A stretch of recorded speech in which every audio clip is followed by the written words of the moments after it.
Alright, hello everybody, it's me, Clock, and we're playing Hell Trap once again. This is going to be part 3 for chapters 3 and 4. Warning, this game has got everything bad under the sun, okay? It's a very dark, mature topic kind of game. It's, I think, handled very well, but I also think it's not for the weak of heart or the young. So if you're below the age of 18, / you're in a bad state of mind, please leave now. This game contains things like sexual assault, suicide, murder, gore, animal abuse. Those things happened in the prior chapters. There's no guarantee they'll happen in this chapter, but I don't want to let you go into it blind, okay? So just know that, and it is about a yandere. So definitely check out the first and second episode if you haven't already. But yeah, anyways, we're gonna start. 1 week passed. Last time we played, we left off with our boy saving the girl he wants to, Everything went back to normal. She went back to university, and I went back to watching her. Watching her get used to her new mode of transportation. The art is always so fantastic in this game. Watching her rest her hand on her palm while her eyes gaze downwards on the literature for her next class. It's just any other Monday at 8:36 a.m. Everything is just as I'm accustomed to. The lightly crowded library. The empty table I sit at, a few meters away from the black-haired girl. Even the weather hasn't changed over the past 2 weeks. It normally feels comfortable to me. Take away her wheelchair!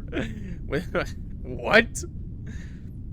It normally feels comfortable to me, having these constants in my life. It's just that today feels a bit different than usual. I feel a little bit different than usual. I think it's my stomach. We're about to eat something, bro. It's growling. Yeah, go get a carrot stick or something. It feels empty. Fix it. Chat right now. I know some of you fuckers aren't eating properly. Go get a snack. Get something to pop in your stomach. Don't forget to eat. Don't forget to drink your water, okay? Seriously. I care about you. Get something. Get a snack. Get an apple. Get a banana, you know? A cracker pack. I don't know. But get something and make sure to get some water to wash it down with, okay? No starve maxing. That's not cool. I'm hungrier than usual. I was so close to getting what I wanted. So close. But I had to wait. Base. Just 8? That's good. Then you're good. Wait and endure. Watch the delicious rabbit escape my paws, only to be forced to observe from afar again until the next opportunity arises. Or rather, until I've found out what I need to find out. Until this nagging feeling of having missed something disappears. It's infuriating. It drives me mad. I wish I could have feasted that night. Then I wouldn't have to stare at the scene anymore. Seeing her head propped up on her palm as she reads fitting literature to her classes. Oh, she's looking at me. The dark hair framing her face. She's seeing it. She's seeing me. Her light, inconspicuous eyes. She wheeling over, man. Strange. He's so lost in his world he doesn't see her. She's zooming. Ka-chow! Why do they seem closer than usual? He has no idea. Stop being so edgy, chat. No starving. she's like speeding over to him. She's like, hey, remember me? I'm the girl that you helped when she got hit by a car, Truck-kun. And he's just like, I wanna fucking die. And why can I smell her flowery perfume? I didn't even know she wore any. She's so cute. Excuse me. Huh? I know you, right? You're the man from the hospital. Huh? It seems as though my hunger isn't the only thing that has changed. How could I forget? The very thing I always wanted to avoid came true. She knows of my existence now. Chapter 3, The First Step. Yeah, but you can't really hide in plain sight anymore. I've never realized that I haven't looked at her face this closely before. It's strange seeing all the details of this person. I'm so used to watching her from afar. The distance made her look small and weak in comparison to now. Her figure could fit in the palm of my hand. I could practically crush her. Now her whole being fills up my field of vision. I can see each and every strand of hair, the texture of her skin, and even her singular lashes. I didn't even notice the gap in her front teeth before. Her gaze is fixed upon me. It almost makes me feel intimidated. She's looking at me, perceiving me, maybe even thinking about me. What thoughts does she bear behind her eyes? Not a single one, don't worry. What picture does she have of me? I start to feel insecure. Watched. Like our roles reversed. She looks at me as though she's curious about me. Maybe she even wants to know more about me. I want to hide from her gaze. It's too intense. She's too close. What are you saying, bro? Stop. The One Piece is real, but chill, bro, chill. You guys are not playing Uno in my chat right now. No, you're not playing Uno. You're getting timed out. Bro, what? You guys are playing Uno? Excuse me. Motherfuckers out here playing Uno in my chat, saying skip. What the fuck?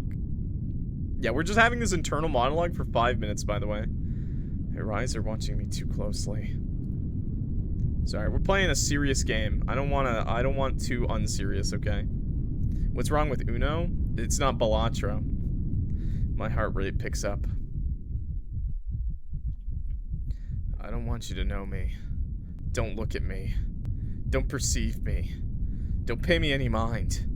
Don't have thoughts about me. I can't look into your head. I can look at your movements, your mannerisms, your way of talking, but I can't see what's going on inside your mind. It's the only place my eyes can't reach. I can't find out what you're thinking about just by watching you. Your eyes are of no use to me. They don't do anything other than look through me right now. Just stop looking already. Stop it. Stop it. Stop it! I'll rip your eyes out if I need to. Crush your throat and wait until you suffocate from my grip. I'll make sure your eyes never open again. I'll ensure you can never look at me again with those eyes. Should I just do it now? Maybe that will make me feel better. If I just reached over and... So, what's your name? Bro's a little kinky in the morning. Oh, okay. I never caught it. No. Her question rips me out of my trance. I was so enthralled by my thoughts that I didn't even notice that I was at the library anymore. Where am I again?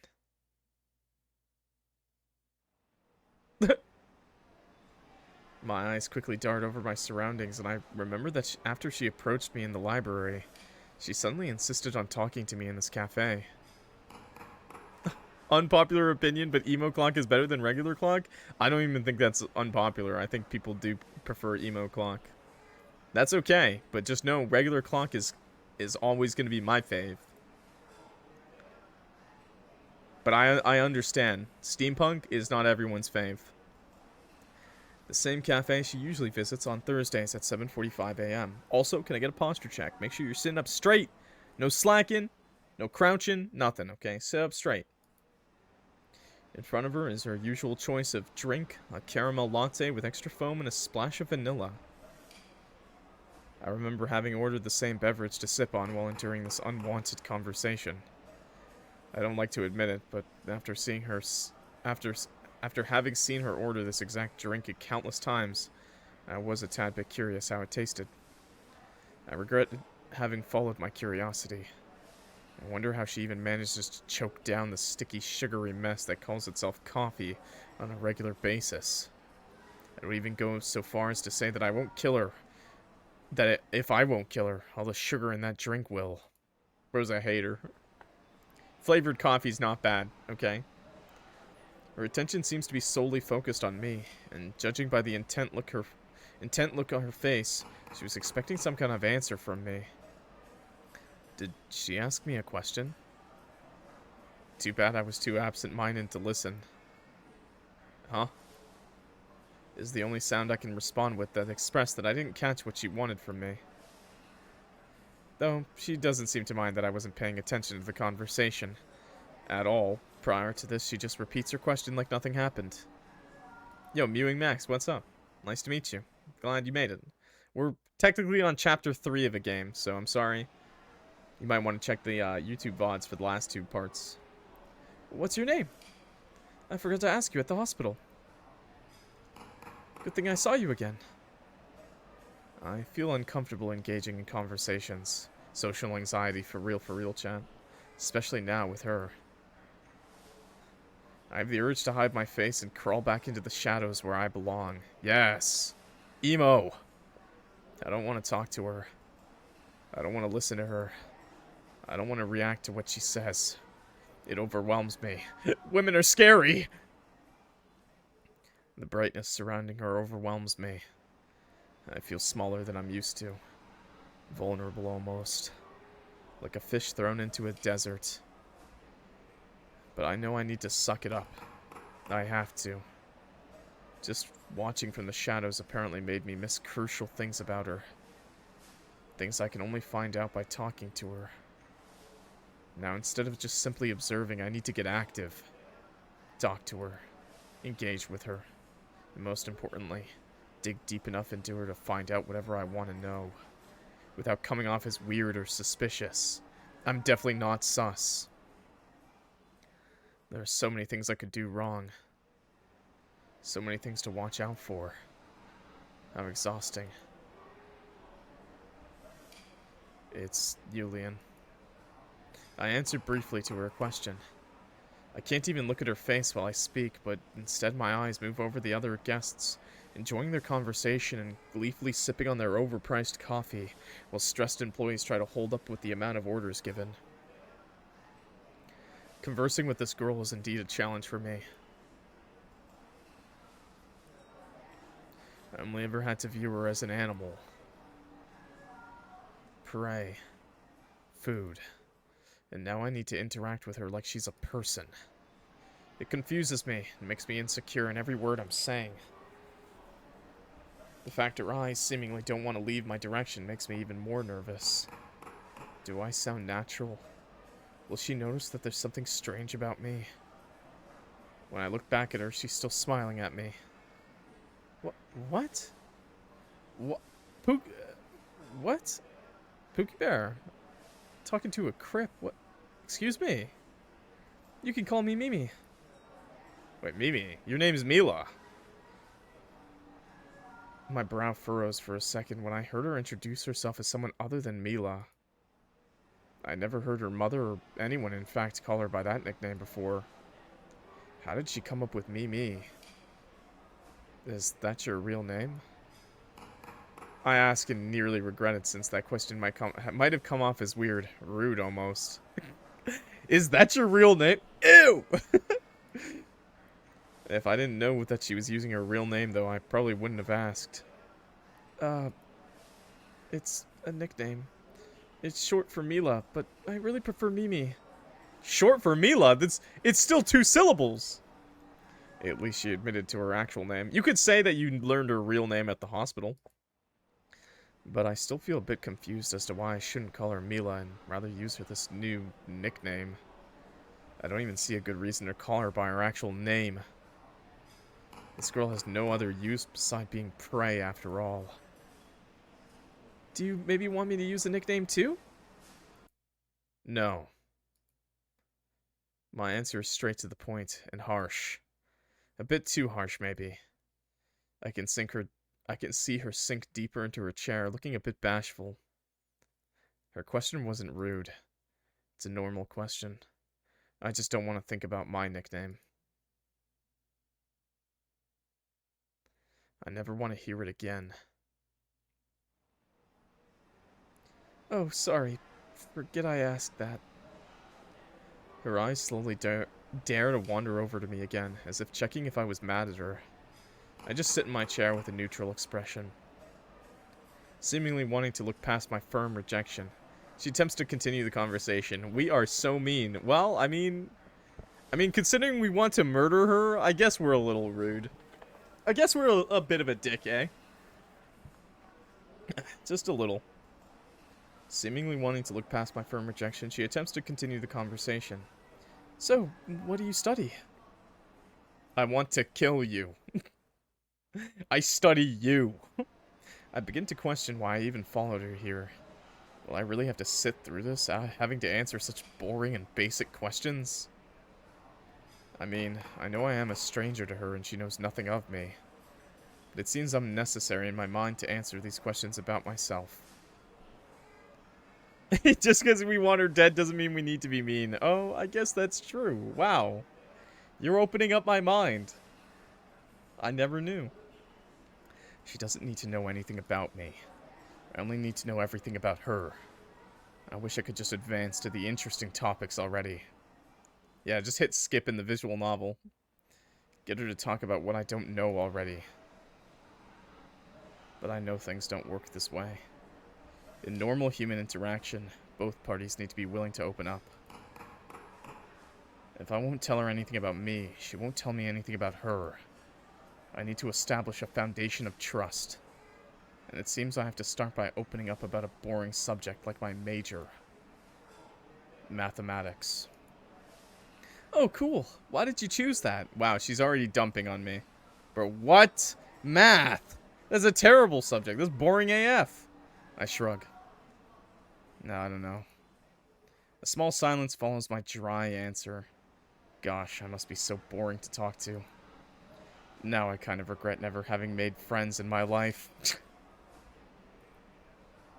It's just I really suck at this. This is just like real life. What the fuck? I want to get information out of her, but can't even use more than 3 words to formulate an answer. The loner mindset seems to be too deeply engraved in me. Real! Figuring I should say a few more words to keep this conversation going, I force myself to reformulate my answer. I just like math. Oh, right. That makes sense. Another silence spreads between us, but this time more awkward. It's... Bro, this is so cringe. What the hell?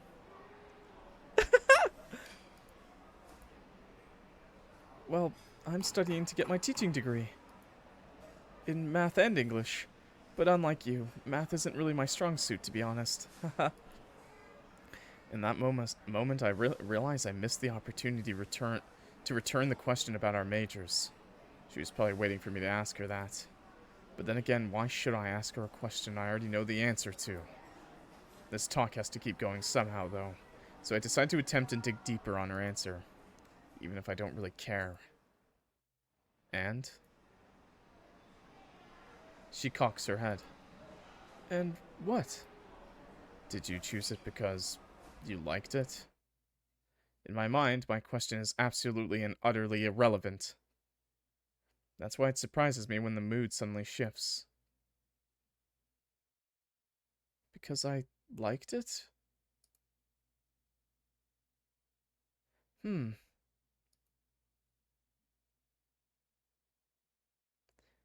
I never really considered that, to be honest. What? Her gaze lowers and she seems to play with the fabric of her dress. Why not? It's kind of embarrassing. Please tell me your parents didn't force you into it. Oh, no. My mom wanted me to study this. Yep, okay, never mind. Alright. I freeze. She's a teacher herself. I mean, I don't mind the teaching job too much, and I guess English is okay, but it's not really my passion. Of course, yeah, of course her mom did. After the story, that yeah, after her horrible of a person of a mother, yeah. As soon as I hear the words "my mom," my ears close and I only perceive the rest of her words as distant mumbles. Just the sole referral to her makes my body tense up immediately. My gaze is now solely fixated on the girl in front of me. I don't think I've ever been ready to listen more carefully to what a person opposite to me had to say than now. This is my chance to maybe find out some things I didn't know before. I need to act to be careful. Speaking of your mom, test the waters. See her reaction. My mom?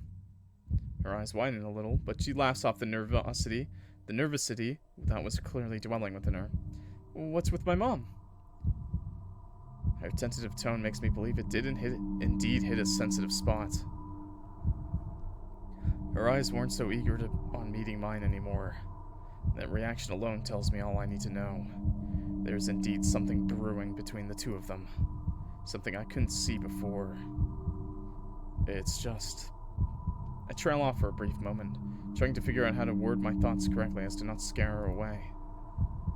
I was just wondering why you so eagerly insisted not to see your mother. No, that's... Pookie Bear, chill. Bro, you missed everything, bro. She's literally a horrible person, the mother. Bro, he did not do anything like that. You were seriously injured after all. No, her mom is like literally an abusive person. Let's just say that. Yeah. And he hates her. Silence. Not because she doesn't know what to say. But apparently she doesn't want to say. The look in her eyes betrayed her. There are words stuck in her throat that she tries to swallow down. Did you maybe have a fight with her?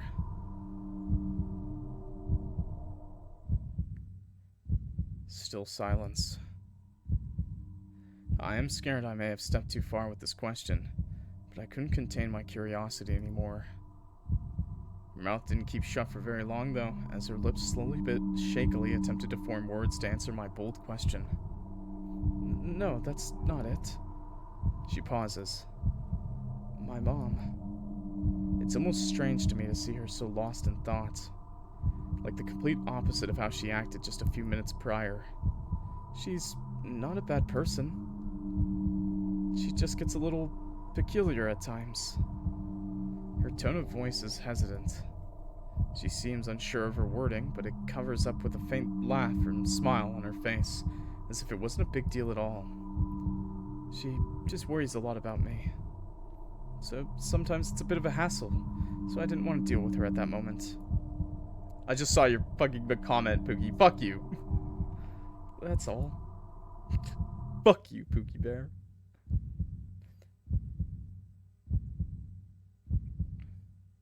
Yeah, I don't know. We got some salty people. Someone pissed in their coffee today. It was me. I pissed in their coffees. In this moment, I noticed that enduring this conversation is indeed allowing me to see new sides of my rabbit. I realize she's really bad at lying. It's almost painfully obvious that she's glossing over the topic and doesn't verbalize her true feelings. I need to rein back the urge to use my fingers to dig the words that are really on her mind out of her little brain. I want to know so badly what she really thinks about her mother. The woman I always thought she shared such a good bond with. The woman that seemed to care so much for her daughter. The woman that made my life hell.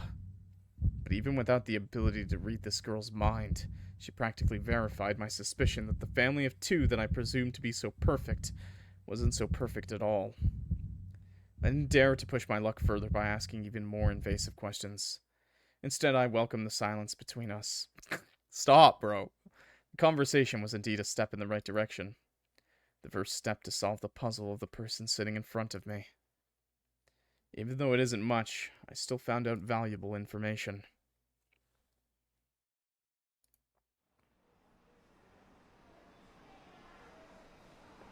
And that alone gives me a feeling of accomplishment. I'm glad I almost made you cry. Since none of us both are talking, my ears finally have the chance to pick up on surrounding sounds again. Oh, she got hit by a car.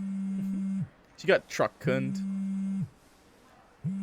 He's tangled mutters, glass chiming, and phone buzzing. Yeah, he's still trying to murder her. Don't worry. Don't worry. We haven't given up on that yet. It sounds pretty close by, actually. Her getting hit by a car, we had to save her, chat, because then we wouldn't have been the ones to kill her. I feel for my smartphone in my pockets, but it's not the culprit of the sound. Yeah, she did not get isekai'd. We stopped that. I look to the girl in front of me, who seems to have spaced out completely after the topic of our conversation. Is that your phone buzzing? When I broke the silence, it appears as if she snapped back to reality and jocks her head up. The buzzing continued incessantly. Someone appears to call her, and that person is very persistent about it. Huh? Phone? She asks in a confused tone. It takes her a few seconds to process my question and slowly feels for her phone. He needs to be a lot nicer? Yeah, maybe. Or maybe she likes the dick. Maybe she likes the emo asshole. The buzzing sound increased when she takes it out of her pocket. And just like I suspected, it was indeed her device which was constantly making that annoying sound. She lifts her phone and her gaze wanders to the now lit screen. I expected her to answer the call or at least hang up, but instead she just stares and stares. Who's calling you? She's practically an ice statue. Frozen. Does she look scared? Worried? Panicked? Or nonchalant? It's hard to tell. Imagine if, like, she's so scared of her mom, and, like, he's just so delusional that, like, the story just goes on for her to move in with him, and she, like, starts dating him, and all the while he's just like, I want to kill you, but at the best possible moment. Like, how far do you think he's willing to take this? Like, she's, like, living a life, like, she even gets married to him, like, he just marries her. He's like, I'm gonna get closer to her mother now more than ever by doing this. And, like, he's, like, 45 with kids, and then, like, he finally, like, kills her mom, and he's just like, aha! I did all of this! Because at this point, I mean, you could have killed her, like, multiple times, pal. Oh no, I fucked up. The words muttered under her breath caught me a bit off guard. She never struck me as the person to use profanity. Yeah, I'd really stick it to her. She looks up at me again, but this time, instead of smiling or looking awkwardly, her gaze is filled with apology and terror at once. I'm so sorry. I need to leave. Her first instinct is to stand up, but her repaired legs don't allow her that movement. After realizing this, she lets her phone fall into her lap and firmly grabs the wheels of her wheelchair to hastily make her way to the exit of the cafe. Wait, what's wrong? I don't even have the opportunity to stop her and ask her reason for leaving so abruptly. She was already gone before I could hinder her. Ka-chow! Lightning McQueen on those wheelchairs, dude. What? My nose can almost smell that something's foul about this situation. Very foul. And my nose is also telling me that whatever she's trying to hide from me is of great significance to me. The instincts residing inside me are practically screaming at me to follow her. I don't hesitate. This is only natural for me, after all. I am her stalker. I cautiously open the cafe's entrance door, only to not find the person I'm looking for. My eyes can't find her location, so I lift my head and listen carefully to make out any clues to where she could have gone. And indeed, I faintly spot a familiar voice talking to someone over the phone. Please let me explain. She went to the alley to do this. I creep closer to the source of the voice, and my path leads me to the back of the cafe, right in the shady, dimly lit back alley. When I'm able to hear loud and clearly what the girl is saying, I stop coming closer and press myself against the wall for her to not notice my presence. No, I didn't do that on purpose, I swear! I didn't hear it. I really didn't. What? What? No, that's... Mom, Her voice begins to shake audibly. No, I'll explain it to you, I swear! Mom, I'm sorry! No more PlayStation tonight for her, chat.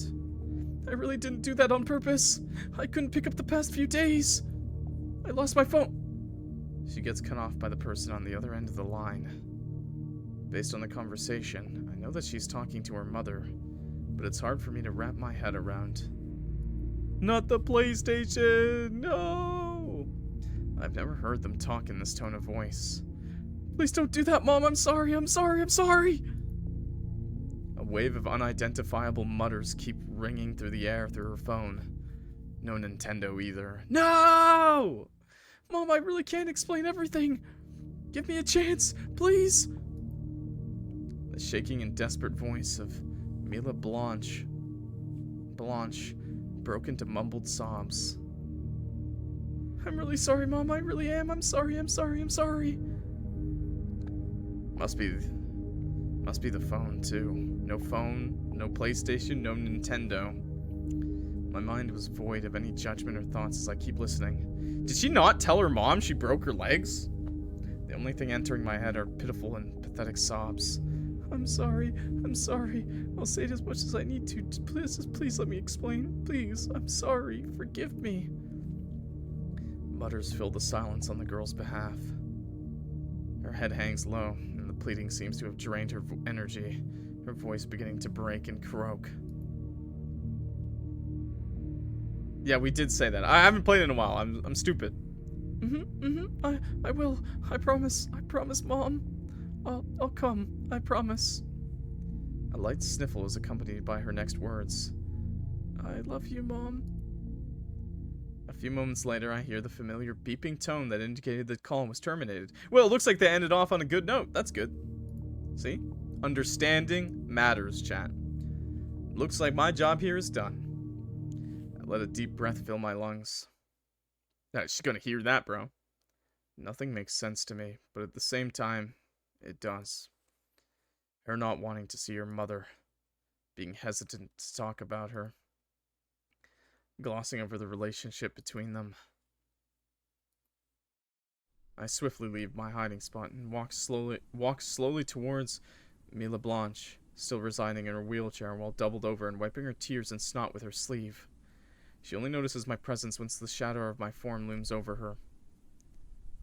The light-colored eyes meet mine again, only that now they're red, puffy, and still wet from the crying.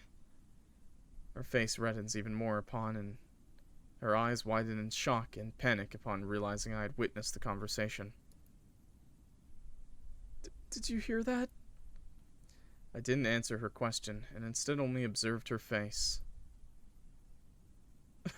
Yeah, wait, it looks like he's about to say crybaby. Bro, you're terrible at this. Queen Puppy Cat is so right, man. You gotta try harder, bro.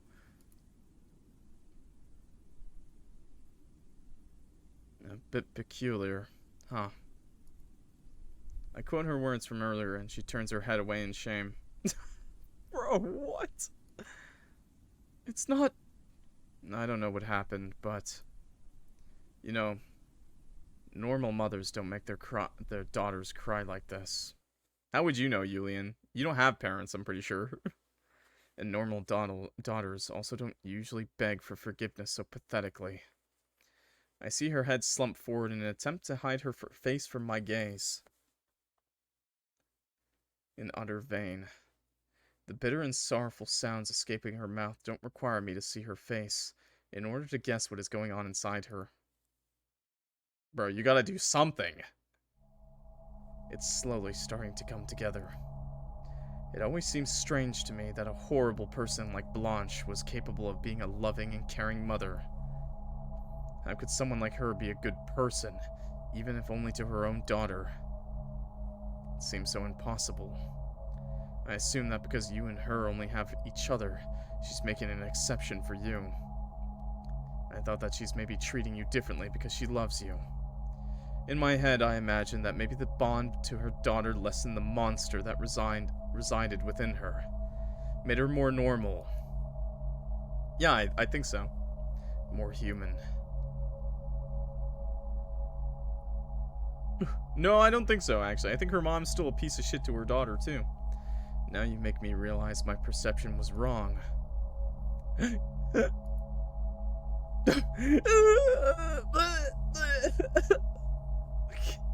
The ugly crying sounds. I thought of Blanche as a two-face. Two sides slumbering beneath her wretched skin, showing one to the outside world and her family, while her true nature is waiting below for the right moment to feast on a befitting victim.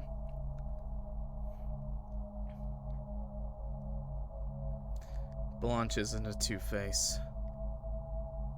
She isn't hiding anything. If she were, I doubt I would witness this scene right now. The tears, the sobs, the heavy feelings lingering in the air weighing down on my stomach. This girl really isn't an exception after all. No one is. No one is safe from Blanche. Not even her own family. Probably why she's a single mother. Probably killed her own husband. Continue! Yeah, let's keep going. Chapter 4. They're not too long, the chapters, but they're... I just find it so captivating, chat. Like, I just find it so fucking captivating. Like, it just really sucks me in, man. Like, it's such a... It's really nice to play a visual novel from the perspective of the yandere. I mean, maybe that's not even true. I really love my mom. What did you miss? Oh, you know, I'm just talking to this girl I want to kill really bad. I have to listen to her family problems. Mom is the most important person in my life. Oh, it's her. We're getting her. Mom is always there for me. What the hell? Bro, the One Piece. You're a little ruthless. What the hell, you little bastard over there? Bro's projecting. I don't even want to know what you look like. Jesus. Mom takes care of me. Mom only has me, and I only have Mom. Bloody hell, I hate orphans. Mom loves me, so I love her.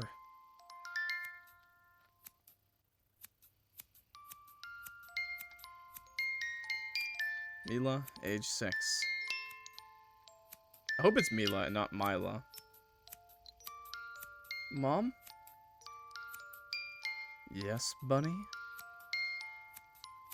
Can I go back outside and play once you're finished? Why?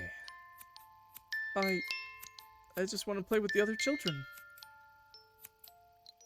Apparently they didn't want to play with you, though. Why else would they bully you like this? Who in their right mind puts gum in a girl's hair? That's really fucked up. This is all gonna be copyright striked. I'm pretty sure all the, like, every video I've done for this game is copyright striked. But I just enjoy the game so much and I want to share it with people that I put it up anyways. Hey, can I play with you today? You again? I mean, we played together yesterday, right? Just mute the music. Never. This is what the author intended. So, can I join you? No. What? Why? Why would we? Don't you remember how your mom dragged you away and screamed at us? Only because you got a little dirty in the sand. I wish I could mute it. What? It adds atmosphere, yeah. I mean, I can put it quieter. If it's too loud, I can make it quieter. That is true. Here, I'll make it quieter, okay? Because I do think it's a little bit sharp, the music now. There. She didn't mean it like that. I think she thought you were picking on me. She's not a bad person. Play somewhere else. We don't want to get in trouble. Oh, Anuxius, you're gonna love the new art coming in soon, I think. I promise I won't bother you. I'm really good at sandcastles. Hey, here, let me help you with that. Hey, what are you doing? You're ruining it. Go away. You're annoying. They only did it because I was bothering them. Maybe if I explain... I knew it. I should have never let you get close to other children after all. What? I don't know what I was thinking. They're all so dirty. They don't know how to behave. But Mom... Oh. Oh, fuck. You're talking back awfully often today. I've really made a mistake by letting you mingle with the other kids the past few days. Their insolent behavior is rubbing off on you. Look at what I have to do to make you listen. From now on, you're staying inside with me. Don't you dare leave unless I allow you to. No more stupid playing. Oh. Mom. What, Mila? I want to make friends. No. I really love my mom, but... My little girl. Mom loves you. You know that. Mm-hmm. And you love Mom, right? Yes. There you go. See? You don't need friends. Oh, man. All you need is Mom. Kind of an abusive relationship, I think. A little toxic. Mom can be very cruel. It's like the opposite of a mama's boy. Chapter 4. Mother knows best. Yeah, it's like the complete opposite of a mama's girl. It's like... I don't even know. Daughter's mom? Daughter mommy? What do you call this? Mila, age 14. Yeah, just kind of abusive, right? Just hitting your daughter in the face because she spoke back. That's normal, right?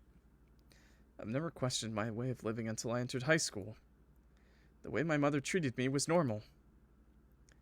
It wasn't weird that I wasn't allowed outside of my house. Oh, hi Max. Hi Bone Guitar. Nice names. Nice to meet you guys. We're kind of in the middle of a game though, so I'm sorry. It wasn't weird that she didn't let me talk to my classmates outside school. It wasn't weird that she locked me in my room whenever I made a mistake. Nothing ever seemed strange to me. It didn't feel good, but I just accepted it as the way life was for me. I didn't have much to compare it to. I mean, most parents were strict with their young children, and my mom was just a little stricter than others. When little me wasn't so little anymore and entered high school, I was first confronted with how different my life really was from the other girls in my class. How, unlike me, they huddled up after school and went home together. Did homework in cute cafes together. Ordered sticky, sugary drinks that trended online. Ugh, why are they sticky? Why are they sticky, chat? Stayed outside way past nightfall. Explored their growing interest in fashion and makeup. Went against their parents' rules with the only consequence being having their phone taken away for a week. Yeah, she loses her Nintendo and PlayStation for a week. I observed them full of envy. I wanted Mom to allow that to me too. I wanted to be a part of them. I longed to do all these things as well.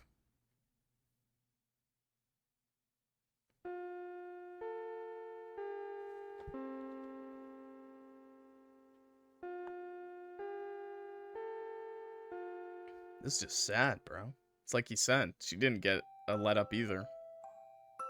Hopefully she's not diddling her own daughter like she diddled the other girl. You're Mila, right? My head shot up when one of my classmates spoke to me suddenly. I was too zoned out to even notice the girl with the long blonde hair and sparkly earrings approached me. Yeah. I didn't intend to stutter so much, and I was worried she'd think I was weird. I was just so nervous. I haven't spoken to anyone in my class ever since I enrolled. Don't say that ever again. Look, the mom's a diddler, bro. The worst kind of person out there.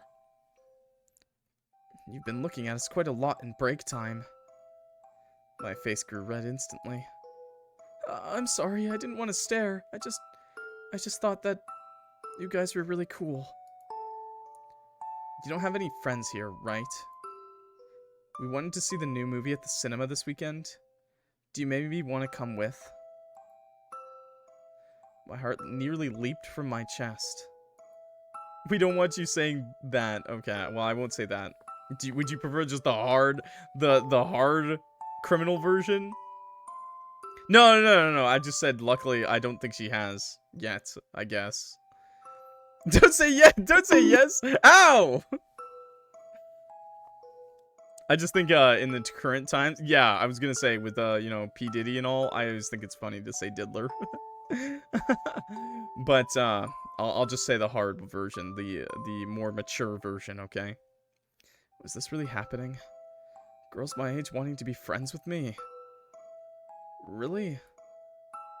Yeah, why not? The more the merrier, I guess. A big smile spread across my face.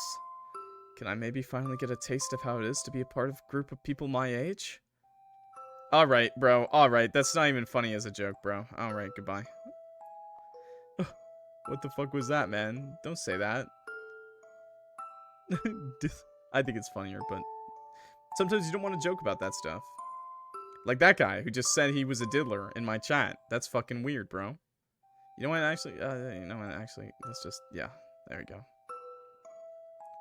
Nah, not good. Don't ever say that. Not even as a joke, guys. That's just a fucking weird thing to say. I can't believe I have to say this, chat. Yeah, that was more than you. Will this be my opportunity to not be an outsider anymore?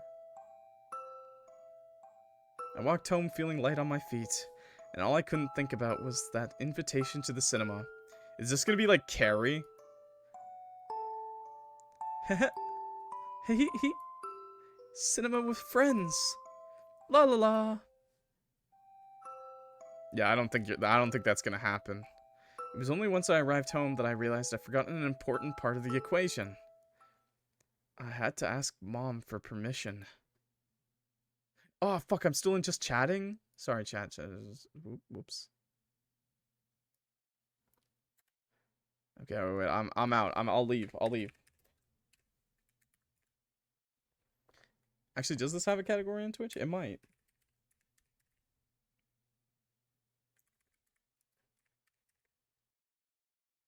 It does not. Okay. Games and demos. Boom. There we go. I slowly made my way to the living room and peeked through the door. My mother was already situated on a gray sofa with the newspaper in hand. I was nervous to ask, but the wish to join my classmates in their weekend plans led me to open the door timidly and leaning myself against the door frame. Now it was time to test the waters. Mom? I asked in the same tone I always did when I had a question. Loud enough so she could hear me, but quiet enough to not risk aggravating her too much. Her eyes darted towards me. Oh, you're already home, Bunny. What is it? She seemed to be in a good mood, and the conviction that she might agree rose. I wanted to ask something. Do you have a few moments? Of course. Go ahead. I gulped and cleared my throat so my voice would present itself as strongly and convincingly as possible.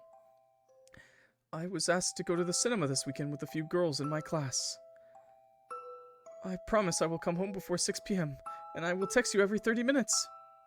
Can I please go with them? I was proud of my wording, and the anticipation of what her answer will be made my heart beat faster. Please say yes. Please say yes. Please say yes. No. Okay. My heart sank. Real. I had a friend whose parents were like that, though. Like, that didn't let their kid do anything. Of course, I didn't have a friend whose parents was a murderer / a horrible person like that. They were pretty bad, though. In his case, he just got grounded, and then he would sneak off. Yeah, phone off during the movie. That's rude. All joy I felt throughout the day as I anticipated this weekend with my classmates was crushed with that simple word. Although I think we've all had that feeling of crushing defeat. All the positive feelings were replaced by frustration and sadness. Why? We can watch a movie here together. I just got the new DVD of that adventure flick with the cat you wanted so bad, right? I clenched my fists. Why was she changing the topic now? Did she not understand why I wanted to go out? I can't even remember the last time I had friends, if I ever had any. Was it really so wrong of me to long for social connection? Yes! That's not the point. What is the point then, huh? I froze. I always did when she raised her voice like that. You probably mean that you want to spend time with your classmates instead of me now, don't you? What the fuck? I have friends? You're not one of them. I stayed silent and hugged my head low. I wish I would never even bothered asking her. She always managed to turn my words against me. Is spending time with me alone not enough for you anymore? Am I a bother to you all of a sudden? Am I too boring for you now that you're older? Clock, don't be mean. He was mean to me! She scrunched her face in sadness and my eyes widened in guilt. Did I make her feel this way? Gaslighting her. Yeah, get the gun out. Shoot her, QPC. I really didn't expect that of you. Old fart like you, Mom. I'm disappointed. My stomach dropped. Disappointed. The only word I never wanted to hear from her mouth. It feels so much worse than her usual no. No! She farted too! No, that's not what I meant. What did you mean then? You said it yourself. You'd rather be with some indefinable breed of girls rather than your own mother, who loves you from the bottom of her heart. I would have made such a great effort in preparing a nice movie night between us, and you just dismiss me. Why do you have to be so cruel to me? Go ahead and go watch that stupid movie with those so-called friends. I don't want to see you anymore. Get out of my sight. My mother averts her body from me and faces me with her back. Holy fuck, what a terrible person. Like a tantrum. Panic settled in and a cold layer of sweat coated my skin. The manipulation. I'm so stupid. Why did I have to make her mad now? I feel tears dwell in my eyes. I just wanted to be part of a social circle. But as much as I longed to have friends, my heart couldn't help but yearn for my mom's approval and affection. Could I really not have both? Did I really have to choose between Mom and having friends? Why was this so unfair? All the anger and frustration I felt for her denying my wishes once again got washed away by the overwhelming guilt. Mom was always the most important thing to me. I hate the way she treats me sometimes, but I can't help but want to stay by her side. If I don't have Mom, then what else do I have? Just like usual, I gave up. I'm sorry. Don't be mad at me, Mom. She sighs. To my relief, she finally turns herself back towards me and opens her arms. Come here, Bunny. I felt desperate to close the distance she had previously created between us, so without much thought I walked towards her and let myself fall onto the couch and into her arms. My head buried itself in her chest, and I finally felt a sense of ease again as I heard her heartbeat. You know I love you, right? Fuck. Bro, this is a daughter. This is like worse than like the abuse that...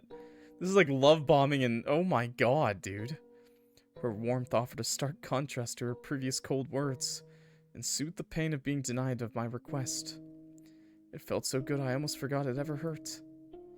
I just can't stand the thought of my bunny leaving me. I love it when she calls me her bunny. I don't want to live without my bunny.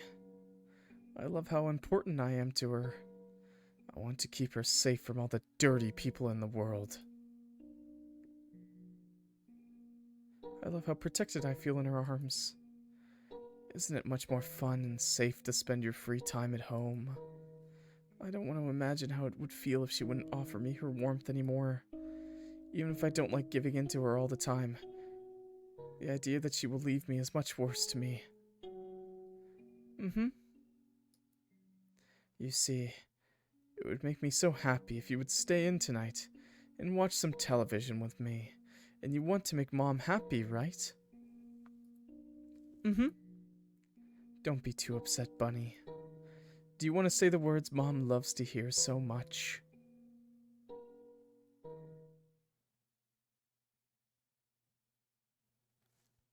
I love you, Mom.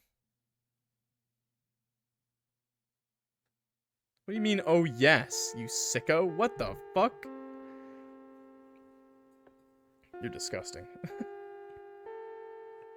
Nothing's happening. I think. Pretty horrible, though. I'm sorry, I can't come. I say with my eyes fixed on the sheet of paper our teacher gave us in the previous period.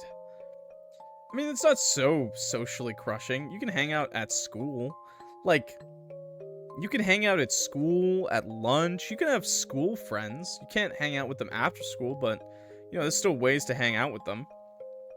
Deep inside, I hope the blonde girl that had asked me to join them on their cinema date would have just forgotten that she asked me. Even just looking at this girl and the opportunity I was missing sent tinges of pain and sadness through my heart. What I wanted was right in front of me, yet I couldn't go and grasp it. Okay, that's a little creepy, but, I mean, you gotta work towards honking the booba, you know? If you want to honka, you gotta work towards that, okay? You can't... I know she's right in front of you. She's probably got some nice honkers. You cannot grasp it, okay? You have to wait. You have to work towards that, okay? You have to give her something that's worth her giving you a honka, okay? Right, chat? That thought hurts so much. I wish she never asked me. It would have spared me the pain and this uncomfortable conversation. I didn't want to explain myself. I didn't want to be reminded that I had once again chosen Mom over what I really wanted. I gave in again. I hate myself for it. Every time I want something, I give up before I get the chance to explain myself. I am really that weak. Oh, really? That's too bad. Maybe you can join us next week, though. I said I can't come! That's so sad. Because they actually did want to be your friend. She looked at me wide-eyed and with a dumbfounded look on her face. After realizing what I just did, I lowered my head in shame. That's so sad. Well, she's telling them harshly because... Alright, bro. Alright, we're having a serious conversation, Pookie. Goodbye. Brother, what? Okay, 2. That's so sad. She has to do it angrily because it'll hurt her more in the long run. My throat tightened and I couldn't even apologize to the poor girl for yelling at her when all she wanted to do was include me in her group of friends. Yeah, you could have just said your mom doesn't let her go out. I was so thankful she even tried to approach me and include me into her group, yet all I could do was scare her away. I don't think that was autocorrect. She couldn't have known why I didn't want her to keep asking. Bro's like, man, we're dealing with a gaslighting, abuse situation, and bro's like, got the horny on the mind. I don't want her to find out about my mom. That's the reason I can't spend time with them. Maybe I'm the reason. Since I can't even stand up for myself against my own mother. It's embarrassing. She would think I'm weird. But after my sudden outburst, she would probably think so now anyways. But things always turn out this way. Inevitably, people end up getting scared away by either me or my mother. It's just the way things were. Even though it was sad, it didn't surprise me. After all, this wasn't the first time something like this happened. I was already used to it. Seemed like high school would be lonely for me too. I thought she was already in high school. Mila, age 17. The date of my graduation grew closer and closer. I was just in the middle of stocking up on my notebooks and pens in the nearest stationery store when my gaze darted outside. What I saw was the cafe I always crossed when I came home from school, and right outside a small group of what I believed to be staff members gathered outside. My hands, which were just holding a set of notebooks, froze in place since all my mind could focus on were those people. They looked similar in age to me. I thought I even recognized some of them from the school grounds. That made me remember that I overheard lots of my classmates talk about the part-time jobs they recently picked up. Bro, Pookie Bear is DMing me now, god damn it. Ugh, I can't believe my parents are making me pay for my own driver's license. I wouldn't have to work at the shabby cafe if it wasn't for them. Come on, stop whining. At least yours will pay for your college fees. I'll probably have to work my student debt until I'm a grandma. I need to pay for my license too, but I like not having to depend on my dad for everything. It's such a relief I don't have to ask my dad for money every time. It's starting to get embarrassing. Can't wait until I move out and leave for another city. That old man is really getting on my nerves. If only my coworkers didn't suck, I'd work so much more. That is for real, bro. Sometimes it's not even about the job itself, it's about your coworkers. It's so real, dude. Sometimes work's not even that bad, but it's the people you work with that are. You get free university/college in Scotland? Well, I'd hope so. How many universities and colleges do you guys have? Like 3? You got your population's less than like 100,000. I'm joking, by the way. I like Scotland. And that's awesome. Okay. Real. That is actually awesome. If your schools offer free schooling, take advantage of that. Bro. Sorry, bro, people in chat have been so crazy today, okay? Pookie was banned. Did I ban Pookie? No, I didn't ban Pookie Bear. He said a weird sexual comment, but I didn't ban him. I just timed him out, okay? I did ban another guy, though, because the other guy was kinda... The other guy joked about being a diddler, and that's just not funny. Especially when we're playing a game about being a diddler. Or about, like, killing a diddler. Sorry, whoops. I also banned someone. That's fine. Working and earning your own money. Yeah, so I don't know, man. Today, I don't know what's going on today, chat. We can't play a dark, mature-themed game? Come on. Like, we can crack a joke here and there, by the way. We can totally crack a joke here and there. I'm okay with that. Just don't make light of the problems that we're I don't know. We can make a joke. But you gotta know where the line is. Sometimes, you know, you gotta know where it is. People like being punished. True. Must be the water. I wondered what it would be like. That's why I love you guys. My homies. The regulars. You guys are awesome. Big hugs. Actually, some people are new to the stream and they've been chill too. So, thank you. If you're new to the stream and you've been chill today, thank you so much. Seriously. Much appreciated, okay? I get it. You might be a little lost. You might be a little, you know, uncomfortable because of the game's topics. I completely understand. I appreciate you. Even now that I'm only buying a few measly notebooks and pens, I'm still doing so with my mother's money. Every time I want or need something, I have to ask. I imagined it would be nice not having to do that anymore. Oh, just do what I did when I was a kid and don't ask and don't get anything new. It was great. I miss streams, so I'm not... I mean, Ahi, I would say you're a regular. Maybe I would finally feel more like people my age if I started working too. More independent, like a real adult. Maybe find some friends among my coworkers. And chat merrily in my breaks just like these people at the cafe. It's completely fine to come from the YouTube gang, by the way. That's completely chill.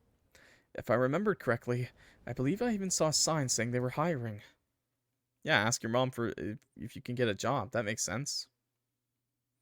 She'll like it. Just like every evening, I was seated at the dinner table across from my mother. Only the sound of the utensils clattering against the plate filled the air. My head was propped on my hand as I poked my pasta salad with a fork. Not pasta salad, dude! Why is your mom so disgusting, bro? What the fuck? My mind was still on the people at the cafe and the conversation my classmates about their jobs. What's wrong, Bunny? You're barely touching your pasta salad. Blech. Are you not hungry? I snapped from my trance as soon as I heard my mother's voice and my body jolted up in response. She can't even cook. Pasta salad is good! No! Oh, I hate pasta salad. I hate coleslaw. I hate potato salad. Don't say mean things. You guys are white as fuck. You guys are like, ow, don't hit me. I speak the truth. You guys are like Alabama, fucking southern state cities. I don't know where the hell you are, but you got cold salad is cold like things like that with the mayo salads are gross. That's what I'm gonna say. The mayo salads are gross. Anything that's like anything that someone calls a salad and is made mostly with mayonnaise, disgusting. Clock doesn't like pasta salad. Clock doesn't like potato salad. Shepherd's pie, based, bro. That's some good stuff. Who puts mayo in it? That's the prime ingredient. That's literally what it's made out of, brother. You're thinking of macaroni salad. Isn't that the same thing? About my back again. YouTube, we're back. I immediately straightened my back again and started eating. No, I was just thinking. Thinking about what? I was hesitant. Should I tell her? Nothing. Oh, come on. Don't fool me now. Spit it out. I gulped. I've thought about getting a part-time job at the cafe across the street. As soon as I spoke my mind, I felt tense. That's the only thing about plantains, by the way, is that, like, you buy them, and if you like them sweet, you just gotta, like, you buy these plantains, and then you gotta wait, like, a week before you can actually have them. The initial lack of reaction on her part made me even more nervous. I expected her to just lash out at me again, and the fact that she didn't made me feel so strangely uneasy. Why? By the way, YouTube, yes, we paused the game just to talk about fried plantains, and other foods, and pasta salad. She answered in an unexpectedly calm tone. She didn't even look up at me, and continued eating like nothing happened. I've never fried them with sugar and butter, but, I mean, power to you. I think they're sweet enough on their own, honestly.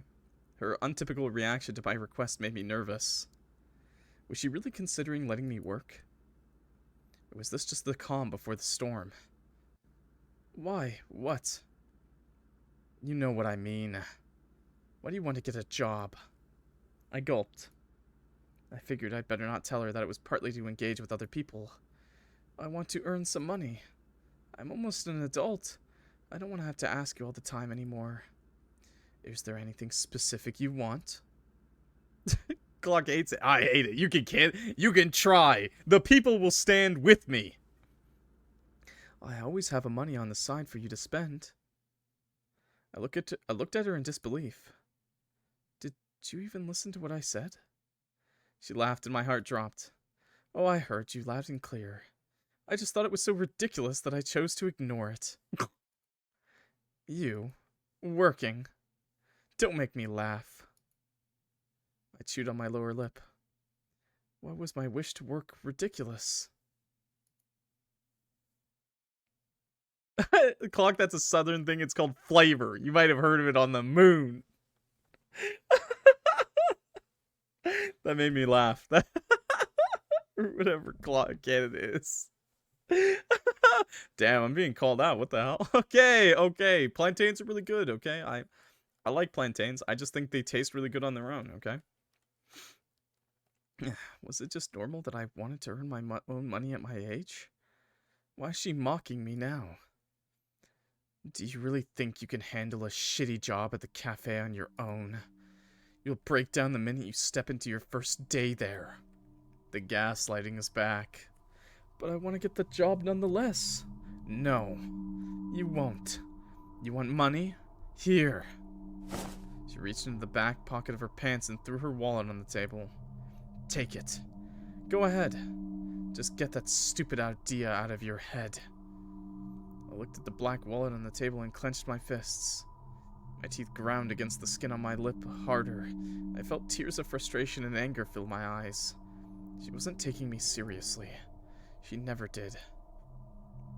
Is this gaslighting or just straight up hating your kid? It's both. Sorry, it's both. She was suffocating me. I feel trapped in her grasp. Because she doesn't love her child, she owns her child, is how she's thinking, right?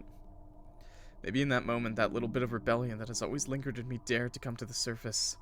Maybe the puberty hormones also affected me that time. Without a second thought, I stood up and the sound of my chair screeching across the floor filled the room. My hand reached for the black wall on the table and I threw it on the ground. And I threw it on the ground. That's not a job. That's a wallet. I don't want your stupid money. I hissed. You think you can live without depending on me? You think you're all grown up now and don't need my help anymore? Don't you get it, Mom? I want to do something alone. Without you. I'm old enough. Why don't you let me experience life like everyone else does? Just let me have this one thing. Why is it so hard for you? All the mockery made me dig my fingernails harder into my palm. I looked at my mom with a gaze filled with tears and all the frustration I've built up over the years. My rage washed away all the guilt she wanted to evoke in me. I couldn't back down now. Can't let her treat me like this. This is my chance to break free.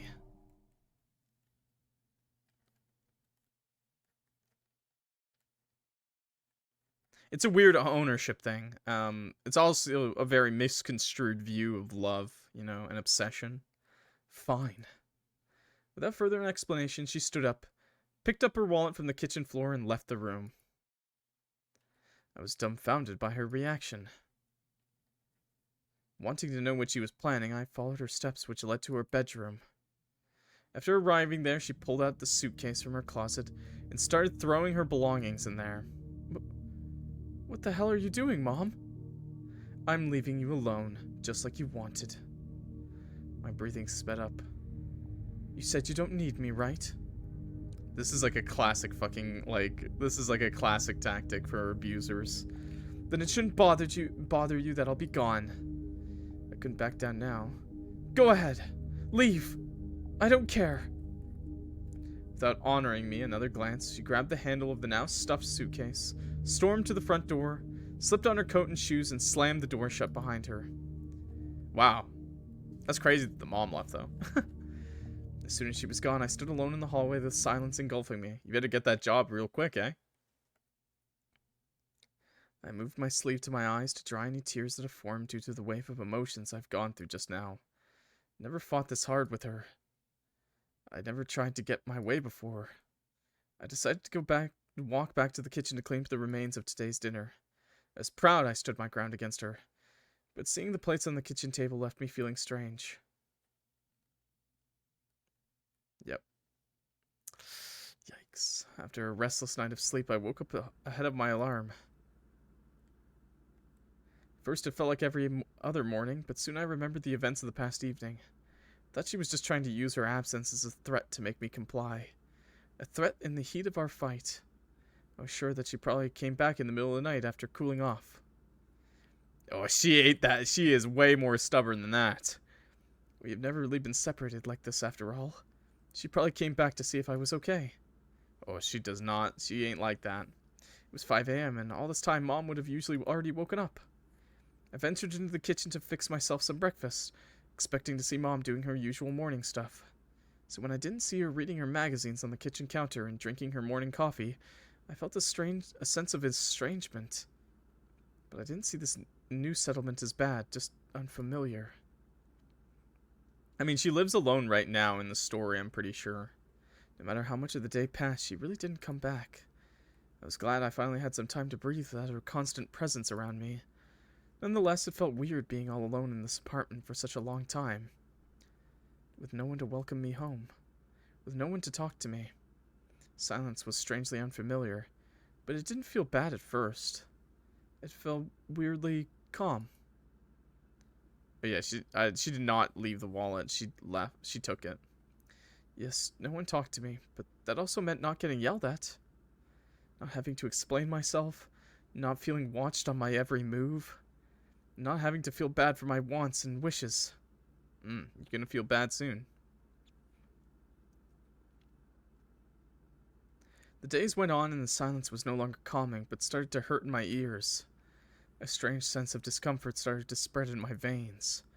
I did enjoy my time apart from her, but something about the fact that we weren't in touch at all left me with a pit in my stomach. I had no idea where she was. What if something happened while I was alone? Who will I turn to? It's been 5 days. I couldn't really enjoy my solitude anymore. Hi, Pookie. You're back, I see. She hasn't texted me nor called me. No sign of whether she was even still in the same city. Has she left for good? Has she abandoned me?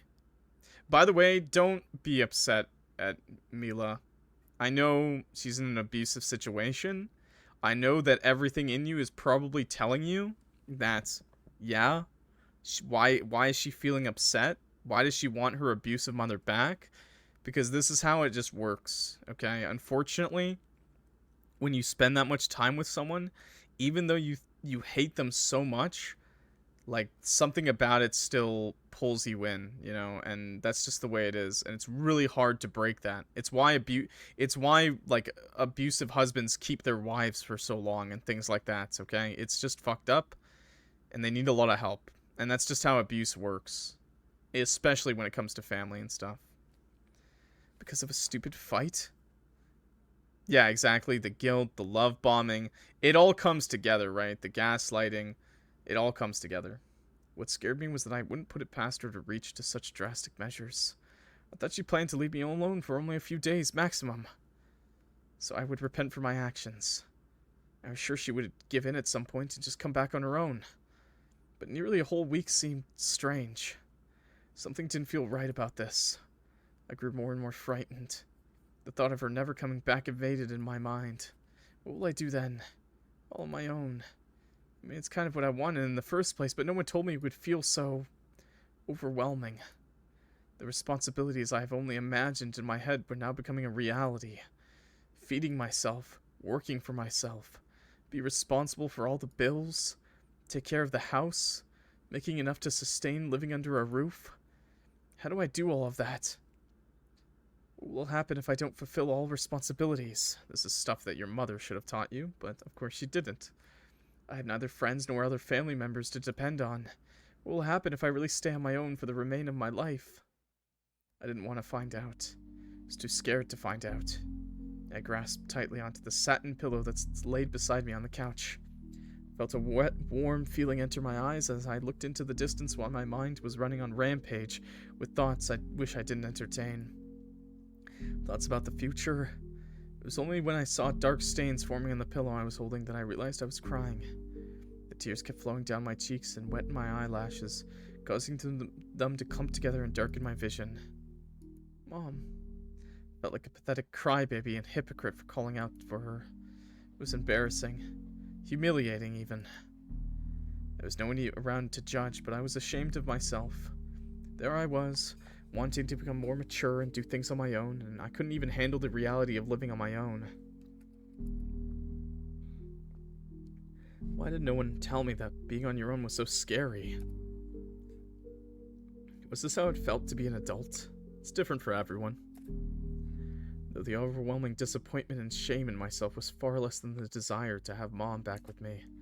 I didn't miss her as a person. Not at all. Bye, Ahi. I'm glad you can make it to the stream for a little bit at least. Have a good day. Or night. Don't miss her outrages, her illogical behavior, and the pain she put me through. I miss the safety she cradled me in. I knew it was pathetic for me to do, but the stinging pain in my chest led me to reach over the coffee table and grab my phone. The past days I secretly hoped I would receive a call or text from her, but nothing of that sort happened. I didn't want to do this at first, since I didn't want to give Mom the satisfaction of me giving in. But in this moment of weakness, I pushed the last sparks of pride that remained inside me aside, dialed her number nonetheless. My eyes were still wet and my vision blurry as I tapped the green call button and held my phone close to me as the beeping sound of the dialing rang through my ears. What if you heard the phone, like, ringing right outside the door?